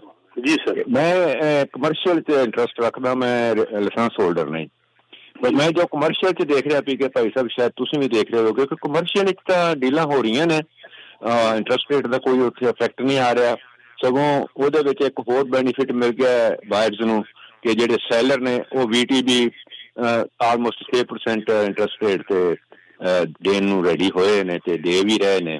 ਇਹ ਤੁਹਾਡਾ ਕੀ ਖਿਆਲ ਕਿ ਇਹ ਮੇਰੇ ਹਿਸਾਬ ਨਾਲ ਇਸ ਤਰ੍ਹਾਂ ਹੈ ਜਾਂ ਤੁਸੀਂ ਵੀ ਇਹ ਮਾਰਕੀਟ 'ਚ ਸਾਰਾ ਕੁਝ ਟ੍ਰੈਂਡ ਦੇਖ ਰਹੇ ਹੋ? ਬਿਲਕੁਲ ਦੇਖ ਰਹੇ ਹਾਂ ਜੀ, ਟ੍ਰੈਂਡ ਬਿਲਕੁਲ ਟ੍ਰੈਂਡ ਦੇਖ ਰਹੇ ਹਾਂ। ਡਿਮਾਂਡ ਬੜੀ ਚੰਗੀ ਲੱਗ ਰਹੀ ਹੈ, ਬਾਹਰ ਜ਼ਿਆਦਾ ਆ ਚੁੱਕੇ ਨੇ। ਮੇਰੇ ਆਫਿਸ ਦੇ ਅੰਦਰ ਵੀ ਮੈਸੇਜ ਆਉਂਦੇ ਰਹਿੰਦੇ ਨੇ ਮੇਰੇ ਏਜੰਟਸ ਦੇ ਕਿ ਸਰ ਮੈਨੂੰ ਇੰਨੀ ਜਗ੍ਹਾ ਚਾਹੀਦੀ ਹੈ ਮੇਰੇ ਕਲਾਇੰਟ ਵਾਸਤੇ, ਜਾਂ ਮੈਨੂੰ ਇੰਨੀ ਚਾਹੀਦੀ ਹੈ। ਆਪੇ ਸਾਡਾ WhatsApp ਗਰੁੱਪ ਬਣਾਇਆ ਸਾਰੇ ਏਜੰਟਸ ਦਾ, ਉਹ ਮੰਗਦੇ ਨੇ। ਤੇ ਮੈਂ ਦੇਖ ਰਿਹਾ ਮੇਰੇ ਗਰੁੱਪ ਦੇ ਅੰਦਰ ਬਾਇੰਗ ਦੀ ਡਿਮਾਂਡ ਬੜੀ ਜ਼ਬਰਦਸਤ ਹੋਈ ਪਈ ਇਸ ਵਕਤ ਬਜਾਏ ਸੈਲਿੰਗ ਦੀ। ਔਰ ਸੈਲਰ ਜਿਹੜਾ ਹੈਗਾ, ਇਹ ਸੈਂਟੀਮੈਂਟ ਦੀ ਗੱਲ ਹੋ ਰਹੀ ਹੈ ਵਿਕ ਸਾਹਿਬ ਇੱਥੇ, ਕਿ ਵੀ ਸੈਲਰ ਜਿਹੜਾ ਹੈਗਾ ਉਹ ਚਾਹਦਾ ਕਿ ਮੈਂ ਰੈਂਟ ਤੇ ਦਿਆਂ ਜਾਂ ਵੇਚਾਂ, ਮੈਂ ਆਪਣਾ ਜਿਹਨੂੰ ਕਹਿੰਦੇ ਨੇ ਬਾਹਰ ਨਿਕਲਾਂ, ਕਿਉਂਕਿ ਬਿਜ਼ਨਸ ਦੇ ਅੰਦਰ ਨੂੰ ਪ੍ਰੋਫਿਟ ਨਹੀਂ ਆ ਰਿਹਾ। ਜਿਹੜਾ ਹੁਣੇ ਮੋਗਾ ਸਾਹਿਬ ਨੇ ਕਿਹਾ ਕਿ ਉਹਨਾਂ ਨੂੰ ਬੜਾ ਵੱਡਾ ਇਫੈਕਟ ਪੈ ਰਿਹਾ, ਲੇਕਿਨ ਕੀ ਹੁੰਦਾ ਨਾ, ਇੱਕ ਨੂੰ ਲੱਗਦਾ ਹੈ ਜਿਹੜਾ ਆਲਰੇਡੀ ਤਜਰਬਾ ਕਰ ਰਿਹਾ ਉਹ ਕਹਿੰਦਾ ਮੈਂ ਬਾਹਰ ਨਿਕਲਾ, ਜਿਹਨੇ ਨਹੀਂ ਕੀਤਾ ਉਹ ਕਹਿੰਦਾ ਮੈਂ ਵੀ ਸਵਾਦ ਲੈ ਲਾਂ, ਮੈਂ ਵੀ ਬਿਜ਼ਨਸ ਖਰੀਦ ਕੇ ਮੈਂ ਵੀ ਬਿਜ਼ਨਸ ਕਰਾਂ, ਮੈਂ ਕਰ ਲਾਂਗਾ। ਤੇ ਇਹ ਜਿਹੜਾ ਹੈ ਨਾ ਸੈਂਟੀਮੈਂਟਸ ਇਹ ਦੋਨੋਂ ਪਾਸੇ ਚੱਲ ਰਹੇ ਨੇ। ਬਟ ਯੈਸ, ਕਮਰਸ਼ੀਅਲ ਦੇ ਅੰਦਰ ਡਿਮਾਂਡ ਜਿਹੜੀ ਹੈਗੀ ਬਹੁਤ ਅੱਗੇ ਨਿਕਲ ਗਈ ਹੈ। Thank you sir. Thank you sir, thank you. Thank you ਜੀ। ਹਾਂਜੀ, ਲਾਸਟ ਕਾਲ ਜੀ, ਤੁਸੀਂ ਫੋਨ ਅਨਮਿਊਟ ਕਰ ਲਿਆ। ਪੁਰਸ਼ੋਤਮ ਜੀ ਸਵਾਲ ਪੁੱਛ ਲਓ ਜੀ। ਹਾਂਜੀ ਪੁਰਸ਼ੋਤਮ ਜੀ। ਹਾਂਜੀ ਜ਼ਰੂਰ ਜੀ। ਸਤਿ ਸ੍ਰੀ ਅਕਾਲ ਮੋਂਗਾ ਸਾਹਿਬ, ਪੀਕੇ ਸਾਹਿਬ, ਸਤਿ ਸ੍ਰੀ ਅਕਾਲ। Thank you sir. ਮੈਨੂੰ ਕੁਝ ਡਿਸਕਸ਼ਨ ਸੁਣ ਕੇ ਤਾਂ ਏਦਾਂ ਲੱਗਦਾ ਜੀ ਵੀ ਜਿੱਦਾਂ ਵੀ ਜਿਹੜੀ ਪੂਰੇ ਵਰਲਡ ਦੀ ਇਕਨੋਮੀ ਹੈ ਨਾ, ਉਹ ਟਰੂਡੋ ਸਾਹਿਬ ਨੇ ਸ਼ਟਰ ਕੀਤੀ ਹੈ ਜੀ ਸਭ ਤੋਂ ਪਹਿਲਾਂ। ਦੂਜਾ ਮੋਂਗਾ ਸਾਹਿਬ ਤੁਸੀਂ ਵੀ ਦੱਸਦੇ ਹੋ, ਪੀਕੇ ਸਾਹਿਬ ਤਾਂ ਹਮੇਸ਼ਾ ਹੀ ਮਤਲਬ ਕਿ ਸਾਵਧਾਨ ਹੀ ਕਰਦੇ ਆ, ਭਾਵੇਂ ਪੈਸਾ ਕੋਲ ਹੋਵੇ ਵੀ ਨਾ ਤਾਂ ਵੀ ਉਹ ਵੱਡਾ ਪ੍ਰੋਫਾਈਲ ਚੈੱਕ ਕਰਦੇ ਆ। ਮਤਲਬ ਕਿ ਮੈਂ ਤਾਂ ਉਹਨਾਂ ਨਾਲ ਪਰਸਨਲ ਮੀਟਿੰਗ ਕੀਤੀ ਹੈ ਤੇ ਉਹਨਾਂ ਨੇ ਮੈਨੂੰ ਤਾਂ ਦੱਸਿਆ ਸੀ ਜੋ ਵੀ, ਮੈਂ ਤਾਂ ਬੜਾ ਉਹਨਾਂ ਦਾ ਧੰਨਵਾਦੀ ਹਾਂ। ਬਾਕੀ ਮੈਨੂੰ ਲੱਗਦਾ ਵੀ ਉਹ ਜਿੱਦਾਂ ਕਿ ਪੰਜਾਬੀ ਦੇ ਵਿੱਚ ਕਹਾਵਤ ਹੈ, ਮੈਂ ਕਿਤੇ ਜੂਆ ਮਾਰਦੇ ਝੋਟਾ ਨਾ ਮਾਰ ਲਈਏ, ਇਹ ਉਹ ਕੰਮ ਤੇ ਨਹੀਂ ਕਿਤੇ ਹੋ ਜੂਗਾ ਜੀ। ਤੁਸੀਂ ਇੱਕ ਚੀਜ਼ ਮੰਨ ਕੇ ਚੱਲਿਆ ਜੇ ਸਰ, ਅਸੀਂ ਪਿਛਲੇ 6 ਮਹੀਨੇ ਪਹਿਲਾਂ ਵੀ ਸਾਨੂੰ ਇਹ ਲੱਗਦਾ ਪਿਆ ਸੀਗਾ ਕਿ ਅਸੀਂ ਰਿਸੈਸ਼ਨ 'ਚ ਚਲੇ ਜਾਵਾਂਗੇ। ਸਾਨੂੰ ਹਲੇ ਵੀ ਅਗਰ ਪਰ ਕੈਪੀਟਲ ਦੇ ਹਿਸਾਬ ਨਾਲ ਦੇਖਿਆ ਜਾਵੇ ਤਾਂ ਅਸੀਂ ਰਿਸੈਸ਼ਨ 'ਚ ਹੈਗੇ, ਲੇਕਿਨ ਸਾਡੀ ਪੋਪੂਲੇਸ਼ਨ ਨੇ ਉਸ ਗਰੋਥ ਨੂੰ ਮੇਨਟੇਨ ਕੀਤਾ ਹੋਇਆ। ਲੇਕਿਨ ਹੋ ਕੀ ਰਿਹਾ, ਸਾਡੇ ਮਜ਼ੇਦਾਰ ਚੀਜ਼ ਇਹ ਹੋ ਰਹੀ ਹੈ ਕਿ ਸਾਡੀ ਜਿਹੜੀ ਵੇਜ ਗਰੋਥ ਹੈ ਉਹ ਹਲੇ ਵੀ ਬੜੀ ਅੱਛੀ ਤਰੀਕੇ ਨਾਲ ਹੋ ਰਹੀ ਹੈ। US ਦੇ ਮੁਕਾਬਲੇ US ਦੀ ਇਕਨੋਮੀ ਜ਼ਿਆਦਾ ਅੱਛੀ ਗਰੋ ਕਰਦੀ ਹੈ, ਸਾਡੀ ਕਰ ਰਹੀ ਹੈ ਇਸ ਵੇਲੇ ਸਾਡੀ ਨਾਲੋਂ, ਲੇਕਿਨ ਅਸੀਂ ਵੇਜ ਗਰੋਥ ਦੇ ਮੁਕਾਬਲੇ 'ਚ ਅਸੀਂ US ਦੇ ਬਰਾਬਰ ਬੈਠੇ ਹੋਏ। ਸੋ ਉਹ ਇੱਕ ਚੀਜ਼ ਹੈ। ਔਰ ਅਨਐਮਪਲੋਇਮੈਂਟ ਫਰਾਈਡੇ ਨੂੰ ਰਿਪੋਰਟ ਆਉਣੀ ਹੈ ਸਾਡੀ 8 ਤਾਰੀਖ ਨੂੰ ਇੰਪਲੋਇਮੈਂਟ ਦੀ, ਦੇਖਦੇ ਹਾਂ ਕਿ ਫਿਗਰਸ ਆਉਂਦੀਆਂ ਨੇ। ਅਸੀਂ ਐਕਸਪੈਕਟ ਕਰ ਰਹੇ ਹਾਂ ਕਿ ਥੋੜ੍ਹੀਆਂ ਜਿਹੀਆਂ ਜੌਬ ਹੋਰ ਲੂਜ਼ ਹੋਣ, ਤਾਂ ਕਿ ਅਸੀਂ ਇਹਨੂੰ ਇੰਟਰਸਟ ਰੇਟ ਨੂੰ ਉਹਨੂੰ ਥੋੜ੍ਹਾ ਜਿਹਾ ਥੱਲੇ ਲਿਆਉਣ ਦੇ ਜਿਹੜੇ ਅਸੀਂ ਸੁਪਨੇ ਦੇਖ ਰਹੇ ਹਾਂ ਉਹ ਥੋੜ੍ਹੇ ਸਾਕਾਰ ਹੁੰਦੇ ਦਿਖਣ ਸਾਨੂੰ। ਲੇਕਿਨ ਹਲੇ ਵੀ ਸਾਨੂੰ ਇਹ ਲੱਗਦਾ ਪਿਆ ਹੈ ਕਿ ਅਸੀਂ ਰਿਸੈਸ਼ਨ 'ਚ ਹੁਣ ਮਤਲਬ ਹਲੇ ਨਹੀਂ, ਮਤਲਬ ਹੁਣ ਇਹਦੀ ਸਿਚੁਏਸ਼ਨ ਆ ਗਈ ਹੈ 6 ਮਹੀਨੇ ਬਾਅਦ। ਸਾਨੂੰ ਇਹ ਲੱਗਦਾ ਪਿਆ ਕਿ ਅਸੀਂ ਹੁਣ ਰਿਸੈਸ਼ਨ 'ਚ ਜਾਣ ਦੀ ਕੋਈ ਉਮੀਦ ਨਹੀਂ ਰਹੀ, ਕਿਉਂਕਿ ਮੋਗਾ ਸਾਹਿਬ ਜਿਹੜੀ ਪਿਛਲੀ ਆਪਣੀ ਰਿਪੋਰਟ ਆਈ ਹੈ ਇਕਨੋਮੀ ਦੀ, ਆਪਾਂ 1% ਦੇ ਨਾਲ ਗਰੋ ਕੀਤੀ ਹੈ। ਬਿਲਕੁਲ ਗਰੋ ਕੀਤੇ ਆ। ਤਾਂ ਹੀ ਮੈਂ ਕਹਿ ਰਿਹਾ ਨਾ, ਅਸੀਂ ਥੱਲੇ ਜਾਣ ਦੀ ਹੁਣ ਸਾਡੀ ਜਿਹੜੀ ਹੈ ਐਕਸਪੈਕਟੇਸ਼ਨ, ਹਲੇ ਅਗਲੀ ਜਿਹੜੀ ਆਵੇਗੀ GDP ਹੋ ਸਕਦਾ ਸਲੋ ਆਵੇਗੀ ਦੁਬਾਰਾ, ਲੇਕਿਨ ਉਹ ਅਨਐਕਸਪੈਕਟਡ ਉੱਪਰ ਆਈ ਸੀਗੀ ਉਹ ਜਿਹੜੀ ਸੀ। ਉਹ ਜਿਹੜੀ ਟੈਕਨੀਕਲ ਗਰਾਊਂਡ ਹੈ ਜੀ ਭਈ ਰਿਸੈਸ਼ਨ ਵਾਲੀ, ਮੈਂ 2 ਨੈਗੇਟਿਵ ਦੇ ਵਿੱਚ ਜਾਣ ਤਾਂ ਉਹ ਤਾਂ ਫਿਰ ਖਤਮ ਹੋ ਗਈ ਨਾ ਜੀ। ਤੇ ਦੂਜੀ ਜਿਹੜੀ ਗੱਲ ਕਰਦੇ ਸੀ ਭਈ ਬੈਂਕ ਆਫ ਕੈਨੇਡਾ ਇਹ ਗੱਲ ਕਹਿ ਰਿਹਾ ਵੀ ਲੋਕ ਪੈਸੇ ਖਰਚਣਾ ਘੱਟ ਕਰਨ, ਤੁਸੀਂ ਬਾਰ-ਬਾਰ ਇਹ ਗੱਲ ਕਹਿੰਦੇ ਸੀ। ਮੈਨੂੰ ਲੱਗਦਾ ਵੀ ਲੋਕਾਂ ਨੂੰ ਕਾਫੀ ਲੇਟ ਸਮਝ ਆਈ ਹੈ। ਬਿਲਕੁਲ ਇਹ ਤਾਂ ਹੈ ਜੀ, ਹਲੇ ਵੀ ਨਹੀਂ ਸਮਝੇ ਬਹੁਤ ਸਾਰੇ ਲੋਕ ਸਰ, तो ਹਲੇ ਵੀ ਉਹਨਾਂ ਨੂੰ ਸਮਝਾਉਣ ਵਾਸਤੇ ਤਾਂ ਹੀ ਤਾਂ ਇੰਟਰਸਟ ਰੇਟ ਉੱਪਰ ਪਿਆ ਹਲੇ ਸਾਡੀ। ਅਗਰ ਸਮਝ ਗਏ ਹੁੰਦੇ ਤਾਂ ਇੰਟਰਸਟ ਰੇਟ ਕਦੋਂ ਦਾ ਥੱਲੇ ਆ ਚੁੱਕਿਆ ਹੁੰਦਾ। तो ਉਹੀ ਤਾਂ ਸਮਝਾਇਆ ਜਾ ਰਿਹਾ ਹਲੇ ਵੀ, ਲੇਕਿਨ ਅਸੀਂ ਰਿਸੈਸ਼ਨ 'ਚ ਨਹੀਂ ਜਾਵਾਂਗੇ, ਮੈਨੂੰ ਨਹੀਂ ਲੱਗਦਾ ਪਿਆ ਜੀ। ਬਾਕੀ ਮੋਂਗਾ ਸਾਹਿਬ, ਪੀਕੇ ਸਾਹਿਬ ਬਹੁਤ ਧੰਨਵਾਦ ਜੀ। ਬੁੱਧਵਾਰ ਜੀ ਬੜੀ ਈਗਰਲੀ ਵੇਟ ਕਰਦੇ ਆ ਬੁੱਧਵਾਰ ਦੀ ਜੀ। Thank you very much sir. Thank you ਜੀ। Thank you. ਵੈਲਕਮ ਜੀ, welcome Purshottam Sahib. Thank you. Harmeet Cheema Sahib ਆਉਂਦੀ ਔਰ ਹਰਮੀਤ ਚੀਮਾ ਜੀ। हाँ जी, गुड आफ्टरनून युद्धवीर जी, और गुड आफ्टरनून मोंगा साहब एंड पीके जी, ਤੁਹਾਨੂੰ ਵੀ ਮੇਰੇ ਨਾਲ ਅਸੀਂ ਨਾ ਜਿੱਦਾਂ ਗੱਲ ਕਰ ਰਹੇ ਇੰਟਰਸਟ ਰੇਟ ਥੱਲੇ ਆਉਣ ਦੀ, ਬੜੀ ਲੋਕੀ ਉਮੀਦ ਕਰ ਰਹੇ ਆ ਕਿ ਆ ਜਾਣਗੇ ਛੇਤੀ, ਪਰ ਜਿਹੜੀ ਨਾਰਮਲ ਪ੍ਰੈਕਟਿਸ ਹੈਗੀ ਆ ਬੈਂਕਾਂ ਦੀ, ਮੇਜਰ ਬੈਂਕਸ ਆ, ਉਹ ਇਹ ਹੈਗੀ ਆ ਕਿ bank of Canada interest rate ਘੱਟ ਕਰਦਾ ਆ, ਪਰ ਜਿਹੜਾ ਉਹ ਬੈਨੀਫਿਟ ਆ ਉਹ ਬੈਂਕ ਦਿੰਦੇ ਨਹੀਂ। ਮੈਂ ਐਗਜ਼ਾਮਪਲ ਦੇਣਾ ਆ, ਜਦੋਂ ਵੀ ਲਾਸਟ ਟਾਈਮ 0.25 ਕੁਆਟਰ ਬੇਸਿਸ ਤੇ ਇੰਟਰਸਟ ਥੱਲੇ ਆਇਆ ਆ, ਬੈਂਕਸ ਸਾਨੂੰ 0.15 ਨਹੀਂ ਦਿੰਦੇ ਆ ਫਾਇਦਾ। ਉਹ ਜਿਹਨਾਂ ਦੀ ਹੁਣ ਵੇਰੀਏਬਲ ਹੈਗੀ ਆ ਜਾਂ ਜਿਨ੍ਹਾਂ ਨੇ ਲਾਈਨ ਆਫ ਕ੍ਰੈਡਿਟ ਚੱਕੀ ਹੋਈ ਆ, ਉਹਨਾਂ ਨੂੰ 0.25 ਫਾਇਦਾ ਨਹੀਂ ਹੁੰਦਾ। ਅਸੀਂ ਗੱਲ ਕਰ ਰਹੇ ਹਾਂ total 2% ਬਾय the end of next year. ਲੇਕਿਨ ਲੋਕਾਂ ਨੂੰ ਤੁਸੀਂ ਇਹ ਵੀ ਨਾਲ ਦੱਸੋ ਕਿ ਭਾਈ ਤੁਹਾਨੂੰ 2% ਨਹੀਂ ਮਿਲਣਾ, ਤੁਹਾਨੂੰ ਬੈਂਕ ਨੇ ਪੂਰਾ ਬੈਨੀਫਿਟ ਨਹੀਂ ਦੇਣਾ। ਇਹ ਨਾਰਮਲ ਠੀਕ ਪ੍ਰੈਕਟਿਸ ਆ, ਇਦਾਂ ਕਿਉਂ ਹੁੰਦਾ ਆ? ਇਹ ਮੇਰਾ ਸਵਾਲ ਸੀਗਾ। ਚੀਲਾ ਸਾਹਿਬ ਮੈਂ ਇਹਦਾ ਜਵਾਬ ਦੇ ਸਕਦਾ ਸਰ। ਇਹ ਸਾਡੀ ਹਿਸਟਰੀ ਪਿਛਲੇ 15 ਸਾਲਾਂ 'ਚ 10 ਜਾਂ 12 ਸਾਲਾਂ 'ਚ ਸਿਰਫ ਦੋ ਵਾਰੀ ਇਹ ਜਿਹਾ ਹੋਇਆ ਕਿ ਬੈਂਕ ਨੇ ਇਹਦਾ ਪਾਸ ਨਹੀਂ ਕੀਤਾ ਸੀਗਾ। ਮੈਂ ਡੇਟ ਦੱਸ ਦੇਣਾ ਤੁਹਾਨੂੰ, ਜੁਲਾਈ 16 2015, ਜਨਵਰੀ 28 2015। ਇਹ 2015 'ਚ ਦੋ ਅਜਿਹੀਆਂ ਮੀਟਿੰਗਾਂ ਸੀਗੀਆਂ ਜਿੱਥੇ ਬੈਂਕ ਆਫ ਕੈਨੇਡਾ ਨੇ ਘਟਾਇਆ ਸੀਗਾ 25, ਲੇਕਿਨ ਉਹਨਾਂ ਨੇ 15 ਦਿੱਤਾ ਸੀਗਾ ਕਿਉਂਕਿ ਸਾਡਾ ਪ੍ਰਾਈਮ ਸੀਗਾ ਉਸ ਵੇਲੇ ਵੈਸੇ ਹੀ 270 ਦੇ ਕਰੀਬ ਸੀ, ਸੋ ਬਹੁਤ ਘੱਟ ਸੀਗਾ। ਇਸ ਵਾਸਤੇ ਉਹਨਾਂ ਨੇ ਕੀਤਾ ਸੀਗਾ, ਅਦਰਵਾਈਜ਼ ਐਵੇਂ ਨਹੀਂ ਹੁੰਦਾ। ਅਦਰਵਾਈਜ਼ ਪ੍ਰੈਕਟਿਸ ਇਹ ਹੈ ਕਿ ਪੂਰਾ ਦਾ ਪੂਰਾ ਦਿੱਤਾ ਜਾਵੇ। ਸੋ ਅਸੀਂ 10 ਸਾਲਾਂ 'ਚ 12-15 ਸਾਲਾਂ 'ਚ ਦੋ ਵਾਰੀ ਮੀਟਿੰਗ ਅਸੀਂ ਸਾਰੀ ਉਹਨੂੰ ਸਟੈਂਪ ਨਹੀਂ ਲਗਾ ਸਕਦੇ ਹਾਂ। ਔਰ ਮੇਜਰ ਚੀਜ਼ ਕੀ ਹੈ ਕਿ ਅਬ ਕੀ ਵਾਰ ਸਾਰਾ ਦਾ ਸਾਰਾ ਆਵੇਗਾ ਕਿਉਂਕਿ ਬੈਂਕਸ ਨੂੰ ਵੀ ਪਤਾ ਹੈ ਕਿ ਉਹਨਾਂ ਨੂੰ ਦੇਣਾ ਪਏਗਾ ਇਹ ਚੀਜ਼, ਅਦਰਵਾਈਜ਼ ਬੈਂਕਸ ਨੂੰ ਨੁਕਸਾਨ ਹੋ ਰਿਹਾ। ਸੋ ਇਸ ਵਾਸਤੇ ਬੈਂਕ ਪੂਰਾ ਦੇਵੇ। ਓਕੇ ਯੁਦਵੀਰ ਜੀ, ਇਹ ਗੱਲ ਪੰਕਜ ਮੋਂਗਾ ਜੀ ਦੀ ਨਾ ਮੈਂ ਚਾਹੁੰਦਾ ਹਾਂ ਕਿ ਤੁਸੀਂ ਇਹ ਸੇਵ ਕਰ ਲਓ, ਇਹ ਵਾਲਾ ਡਿਸਕਸ਼ਨ ਅੱਜ ਦੀ। ਜਦੋਂ ਵੀ ਇੰਡਕਸ਼ਨ ਸਟਾਰਟ ਹੋਈ ਅਸੀਂ ਇਹ ਵਾਲੀ ਕਲਿੱਪਿੰਗ ਮੋਂਗਾ ਜੀ ਨੂੰ ਜ਼ਰੂਰ ਸੁਣਾਣੀ ਹੈ। 3 ਘੰਟੇ ਸਰ ਪੂਰਾ ਦੇ ਦਿਏ, ਆਈ ਗੋ ਵਿਦ ਮੋਂਗਾ ਜੀ। ਲੇਕਿਨ ਮੈਂ ਇੱਕ ਗੱਲ ਹੋਰ ਦੱਸਦਾ ਤੁਹਾਨੂੰ ਸਰ ਕਿ ਤੁਸੀਂ ਦੇਖੋ ਅਜੇ ਕੋਈ ਇੰਟਰਸਟ ਦੇ ਉੱਤੇ ਫਰਕ ਨਹੀਂ ਪਿਆ। ਬੈਂਕਾਂ ਨੇ ਵੈਸੇ ਹੀ ਮੋਰ ਦੈਨ 1% ਇੰਟਰਸਟ ਕੱਟ ਕਰਤੇ ਨੇ ਮੌਰਗੇਜ ਦੇਣ ਵਾਸਤੇ। ਦਿਸ ਆਲਸੋ ਡਿਪੈਂਡਸ ਕਿ ਵੀ ਉਹ ਕਿਸ ਲੈਵਲ ਤੇ ਬੈਠੇ ਹੋਏ ਨੇ ਤੇ ਕੀ ਉਹਨੂੰ ਕਰਨਾ ਚਾਹੀਦਾ। ਇਹ ਤੋਂ ਬਹੁਤ ਕੁਝ ਡਿਪੈਂਡ ਕਰਦਾ ਸਰ। ਠੀਕ ਹੈ, thank you very much, thank you, take care. ਜਿਵੇਂ ਸਾਹਿਬ ਮੈਂ ਇੱਕ ਚੀਜ਼ ਬਸ ਕੁਝ ਹੋਰ ਐਡ ਕਰ ਦਵਾਂ ਇਹਦੇ ਵਿੱਚ। ਹਾਂਜੀ ਦੇਖੋ ਬੈਂਕ ਜਿਹੜੇ ਨੇ ਨਾ ਉਹ ਪ੍ਰਾਈਵੇਟ ਐਂਟੀਟੀ ਨੇ, ਠੀਕ ਹੈ। ਜਿਹੜੇ ਬੈਂਕ ਜਿਹੜੇ ਤੁਸੀਂ ਮੌਰਗੇਜ ਲੈਣ ਜਾਣੀ ਹੈ TD ਤੋਂ ਲਓ, ਕਿਸੇ ਤੋਂ ਵੀ ਲਓ, ICICI ਬੈਂਕ ਤੋਂ ਲਓ। ਅਸੀਂ ਆਪਣਾ ਸਪਾਂਸਰ ਵੀ ਪਲੱਗ ਇਨ ਕਰਦੇ ਹਾਂ ਵੀ ਅਸੀਂ ਆਪਣੇ ਸਪਾਂਸਰ ਦਾ ਵੀ ਖਿਆਲ ਕਰਨਾ ਹੁੰਦਾ ਹੈ। ਸਰ ਸਾਡੀ ਦੇਖੋ ਸਿੱਧੀ ਗੱਲ ਹੈ ਕਿ ਸਾਡੇ ਲਈ ਸਾਰੇ ਬੈਂਕ ਵਧੀਆ ਨੇ, ਪਰ ਸਾਡਾ ਆਪਣਾ ਸਪਾਂਸਰ ਜਿਹੜਾ ਸਾਨੂੰ ਪੇ ਕਰ ਰਿਹਾ, ਸਾਡਾ ਬਿਜ਼ਨਸ ਚਲਾ ਰਿਹਾ, ਅਸੀਂ ਤਾਂ ਪਹਿਲਾਂ ਉਹਨੂੰ ਮੋਰੇ ਲੈ ਕੇ ਆਵਾਂਗੇ ਨਾ। ਦੇਖੋ ICICI ਬੈਂਕ ਵੀ ਮੌਰਗੇਜ ਦਿੰਦਾ ਜੀ, ਬਿਲਕੁਲ ICICI ਬੈਂਕ ਕੈਨੇਡਾ। ਤੁਸੀਂ ਮੌਰਗੇਜ ਹਾਂ ਬਿਲਕੁਲ ਤੁਸੀਂ ਉਹਨਾਂ ਤੋਂ ਵੀ ਚੈੱਕ ਕਰੋ, ਤੁਹਾਨੂੰ ਵਧੀਆ ਰੇਟਸ ਤੋਂ ਮਿਲ ਸਕਦੇ।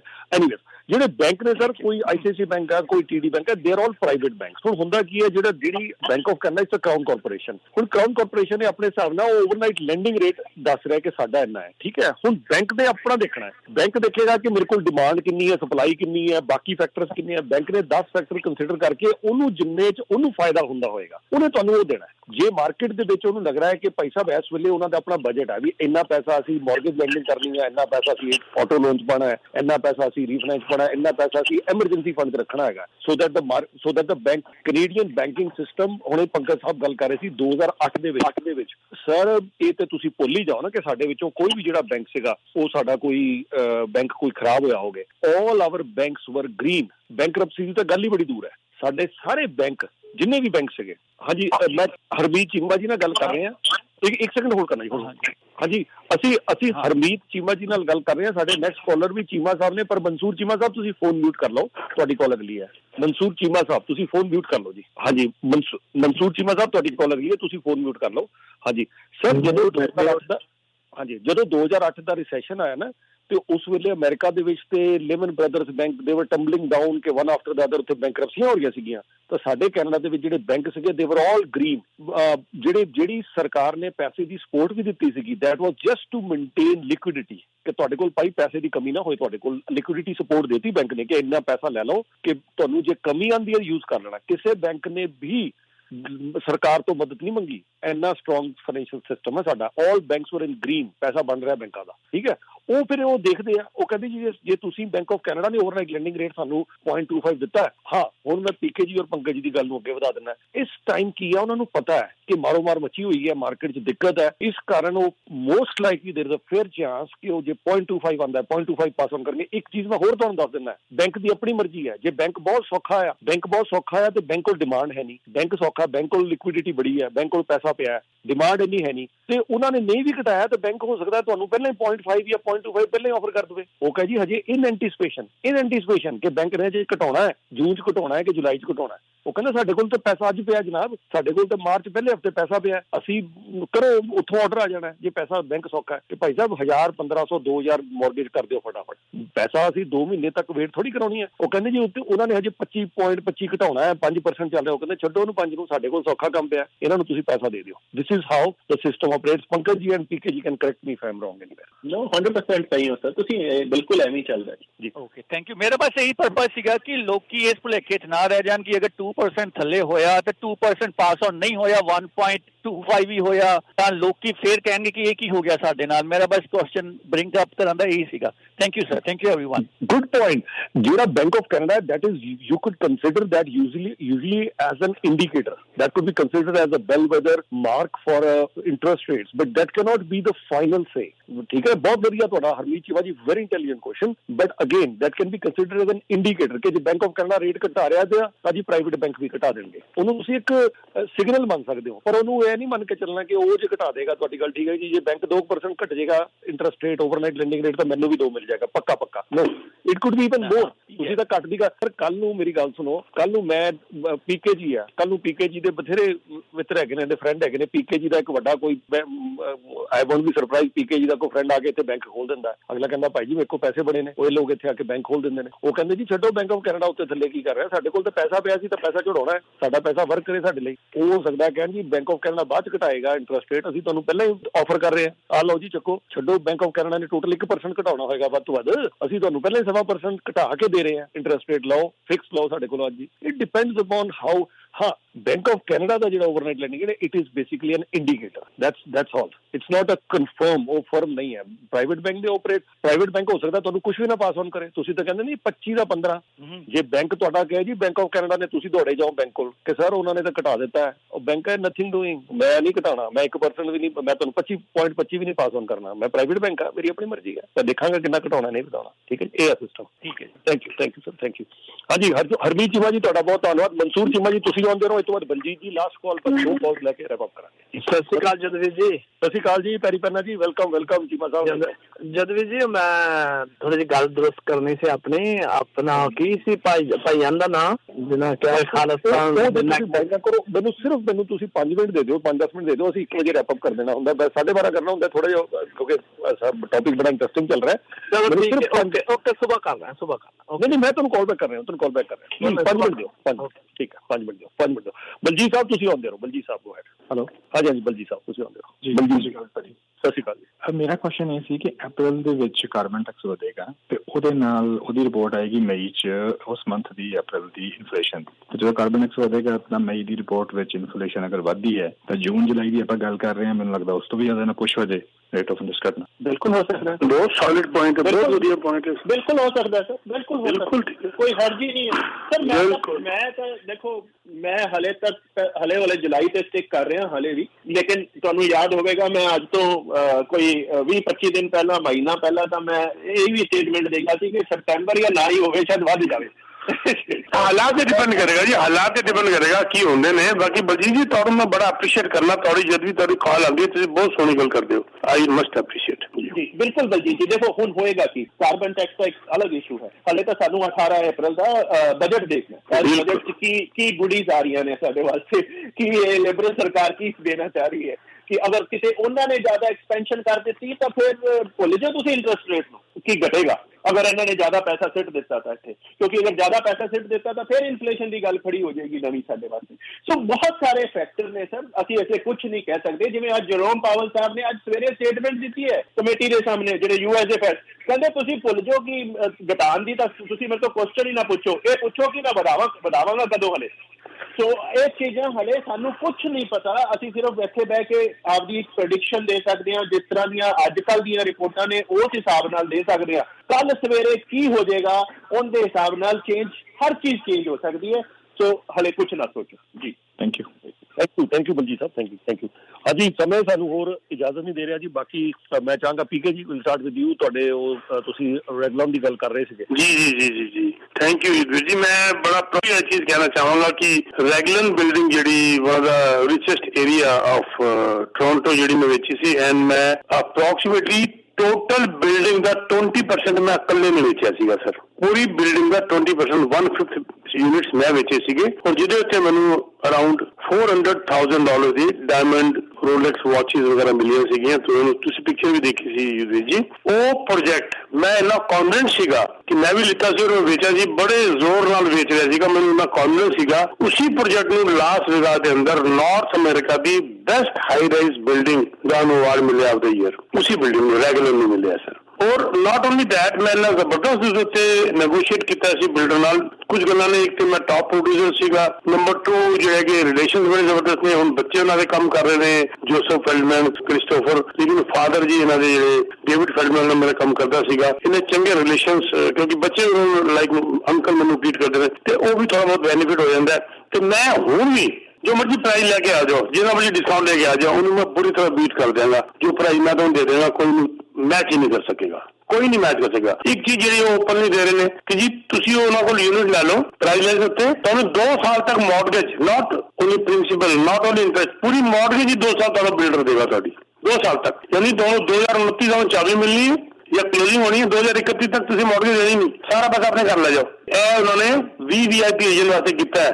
ਲੇਕਿਨ ਮੈਂ ਇੱਕ ਹੋਰ ਕਹਿਣਾ, ਮੈਂ ਇਹਨੂੰ ਵੀ ਬੀਟ ਕਰ ਦਿਆਂਗਾ। ਮੇਰੇ ਕੋਲ ਆਓਗੇ ਤਾਂ ਮੈਂ ਇਹਨੂੰ ਵੀ ਬੀਟ ਕਰ ਦਿਆਂਗਾ, ਇਸ ਗੱਲ ਨੂੰ ਵੀ ਬੀਟ ਕਰ ਦਿਆਂਗਾ। ਤੇ ਇਹ ਇਹਨੂੰ ਅਵਾਰਡ ਮਿਲਿਆ ਔਰ ਨਾਲ ਇਹਦੇ ਇਲਾਵਾ ਉਹਨੂੰ 5 ਅਵਾਰਡ ਹੋਰ ਮਿਲੇ ਨੇ ਸਵੈਗਲਮ ਬਿਲਡਿੰਗ ਨੂੰ। ਬੜਾ ਪ੍ਰਾਊਡਲੀ ਮੈਂ ਫਖਰ ਮਹਿਸੂਸ ਕਰ ਰਿਹਾ ਆਪਣੇ ਉੱਤੇ ਕਿ ਦੇਖੋ ਆਈ ਵਾਸ ਰਾਈਟ, ਮੈਂ ਜਿਹੜਾ ਵੇਚ ਰਿਹਾ ਸੀਗਾ ਮੈਂ ਠੀਕ ਕਰ ਰਿਹਾ ਸੀਗਾ। ਨਾਲ ਇੱਕ ਹੋਰ ਬੜੀ ਪ੍ਰਾਊਡ ਮੈਨੂੰ ਮੈਸੇਜ ਉਹਨਾਂ ਦਾ ਆਇਆ ਸੀ, ਨਾਲ ਸੋਸ਼ਲ ਮੀਡੀਆ ਤੇ ਵੀ ਆ ਗਿਆ ਕਿ ਡੇਵਿਡ ਫੈਲਡਮੈਨ ਸਾਹਿਬ ਨੇ $15 ਮਿਲੀਅਨ ਦੀ ਗਿਫਟ ਦਿੱਤੀ ਹੈ ਯੂਨੀਵਰਸਿਟੀ ਆਫ ਟੋਰਾਂਟੋ ਨੂੰ for the betterment of real estate. Complimentary ਜਿਹੜੇ ਕਹਿੰਦੇ ਇਹ ਪ੍ਰੋਗਰਾਮ ਜਿਹੜਾ ਹੈਗਾ ਸਟੂਡੈਂਟ ਨੂੰ ਕੰਪਲੀਮੈਂਟਰੀ ਸਕਿੱਲ ਦੇਗਾ in finance, negotiation, team building, leadership, valuation, investment, ਇਹ ਸਾਰੇ ਉੱਤੇ ਇਹਨਾਂ ਨੇ $15 ਮਿਲੀਅਨ ਗਿਫਟ ਦਿੱਤੀ ਹੈ। ਯਾਨੀ ਕਿ ਇਹ ਨਹੀਂ ਕਿ ਸਿਰਫ ਕਮਾਣਾ ਜਾਂਦੇ ਨੇ, ਜਿਹੜਾ ਹੈਗਾ ਫਿਲੈਂਥਰੋਪਿਕ ਐਕਟਸ ਇਹਨਾਂ ਦੇ ਨੇ, ਡੋਨੇਸ਼ਨ, ਚੈਰਿਟੀ, ਉਹਦੇ ਉੱਤੇ ਵੀ ਬੜਾ ਜਾਂਦੇ ਨੇ। ਆਈ ਐਮ ਪ੍ਰਾਊਡ ਜੀ। ਨਾਲ ਇੱਕ ਗੱਲ ਸੌਰੀ ਮੈਂ ਹੋਰ ਕਹਿਣਾ ਚਾਹਾਂਗਾ, 23 ਮਾਰਚ 23 ਮਾਰਚ ਸੈਟਰਡੇ ਜਿਹੜਾ ਮੈਂ ਪ੍ਰੋਮਿਸ ਕੀਤਾ ਸੀ ਲਗਜ਼ਰੀ ਬੱਸ, ਬਹੁਤ you will be happy, luxury bus ਲੈ ਕੇ ਜਾਵਾਂਗਾ, ਪੂਰਾ site seeing of the best building and ਖਰਾਬ ਆਫ ਦਾ ਖਰਾਬ ਬਿਲਡਿੰਗ ਸਾਰੀ ਦਿਖਾਵਾਂਗਾ। ਕਿਹੜੀ ਬਿਲਡਿੰਗ ਕਿਉਂ ਫੇਲ ਹੋਈ ਸੀ, ਕਿਹੜੀ ਬਿਲਡਿੰਗ ਕਿਉਂ ਚੱਲ ਗਈ ਸੀ, ਕਿਹੜੀ ਜ਼ਬਰਦਸਤ ਚੱਲ ਰਿਹਾ, ਔਰ ਸਾਰੇ ਇਨਸੈਂਟਿਵਸ ਨੂੰ ਮਾਤ ਕਰ ਦੇਗਾ। ਪੂਰੀ ਬੱਸ ਪੂਰੇ ਦਿਨ ਦੀ ਰਹੇਗੀ, ਸਨੈਕਸ ਵਗੈਰਾ, ਖਾਣਾ ਵਗੈਰਾ ਸਾਰੇ ਚੱਲਦਾ ਰਹੇਗਾ। ਨਾਲ 2-3 ਜਗ੍ਹਾ ਅਸੀਂ ਸਟॉप भी कराएंगे, शामी वापस ले आके फिर कुछ खाना पीना कराएंगे और मैं गाइड होवांगा। बस के अंदर माइक पकड़ के मैं सारे रास्ते में बोलता जाऊंगा, 4-5-6 घंटे के ट्रिप के अंदर आई बी योर गाइड और तुम्हें पूरी नॉलेज देगा कि हाँ की किस तरह है। नाल best of the best incentives offer भी होंगे अलग अलग बिल्डिंगों के उत्ते। उस वास्ते तुम्हें रजिस्टर करना पड़ेगा और रजिस्टर करने वास्ते एड जी आ रही है यूजर जी दे इतने एड आ रही है, तुम उत्थे रजिस्टर करो, नहीं तो मैंने भी मैसेज पा के, नो कॉल, मैसेज पा के अपना नाम लिख सकते हो, नाल ईमेल टू रजिस्टर 647-299-4757 647-299-4757 और you can visit teamsabarwal.com। Add के उत्ते जो नंबर आ रहे हैं वो मेरे ऑफिस का, तुम उत्ते भी रजिस्टर कर सकते हो। It is first come first serve basis. मेरे को लग रहा है जिस हिसाब से इसका रजिस्टर होनी शुरू हो गई है पिछले 2-3 दिनों तो इसे शुरू किया मंडे को। सर मुझे लगता है कि बस एक नहीं 2 नहीं 3 करनी पैणगियां और तीनों बसों के अंदर पीके सवाल जा नहीं सकता। तो इस करके मुझे लगता है कि शायद मैंने 2 दिन करके अलग अलग करना पड़ेगा, क्योंकि I want to be your guide in those buses. तुम बिल्कुल रजिस्टर कर सकते हो, तुम्हें फर्स्ट एड इन्फॉर्मेशन मिलेगी and you are all invited जी।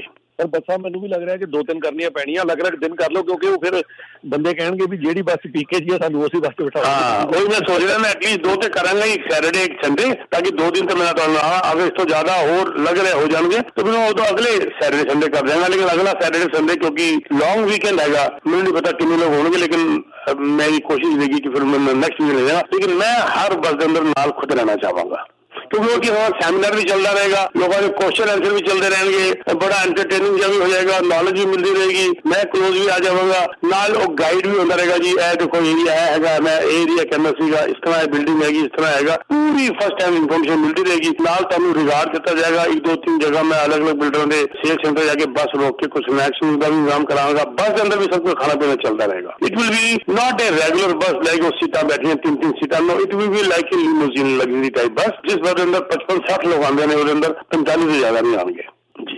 ਠੀਕ ਹੈ ਜੀ, बहुत बहुत शुक्रिया। Phone number thank you 647-299-4757 647-299-4757। Thank you very much Yudhir ji and फिर मुलाकात होगी जी। Thank you.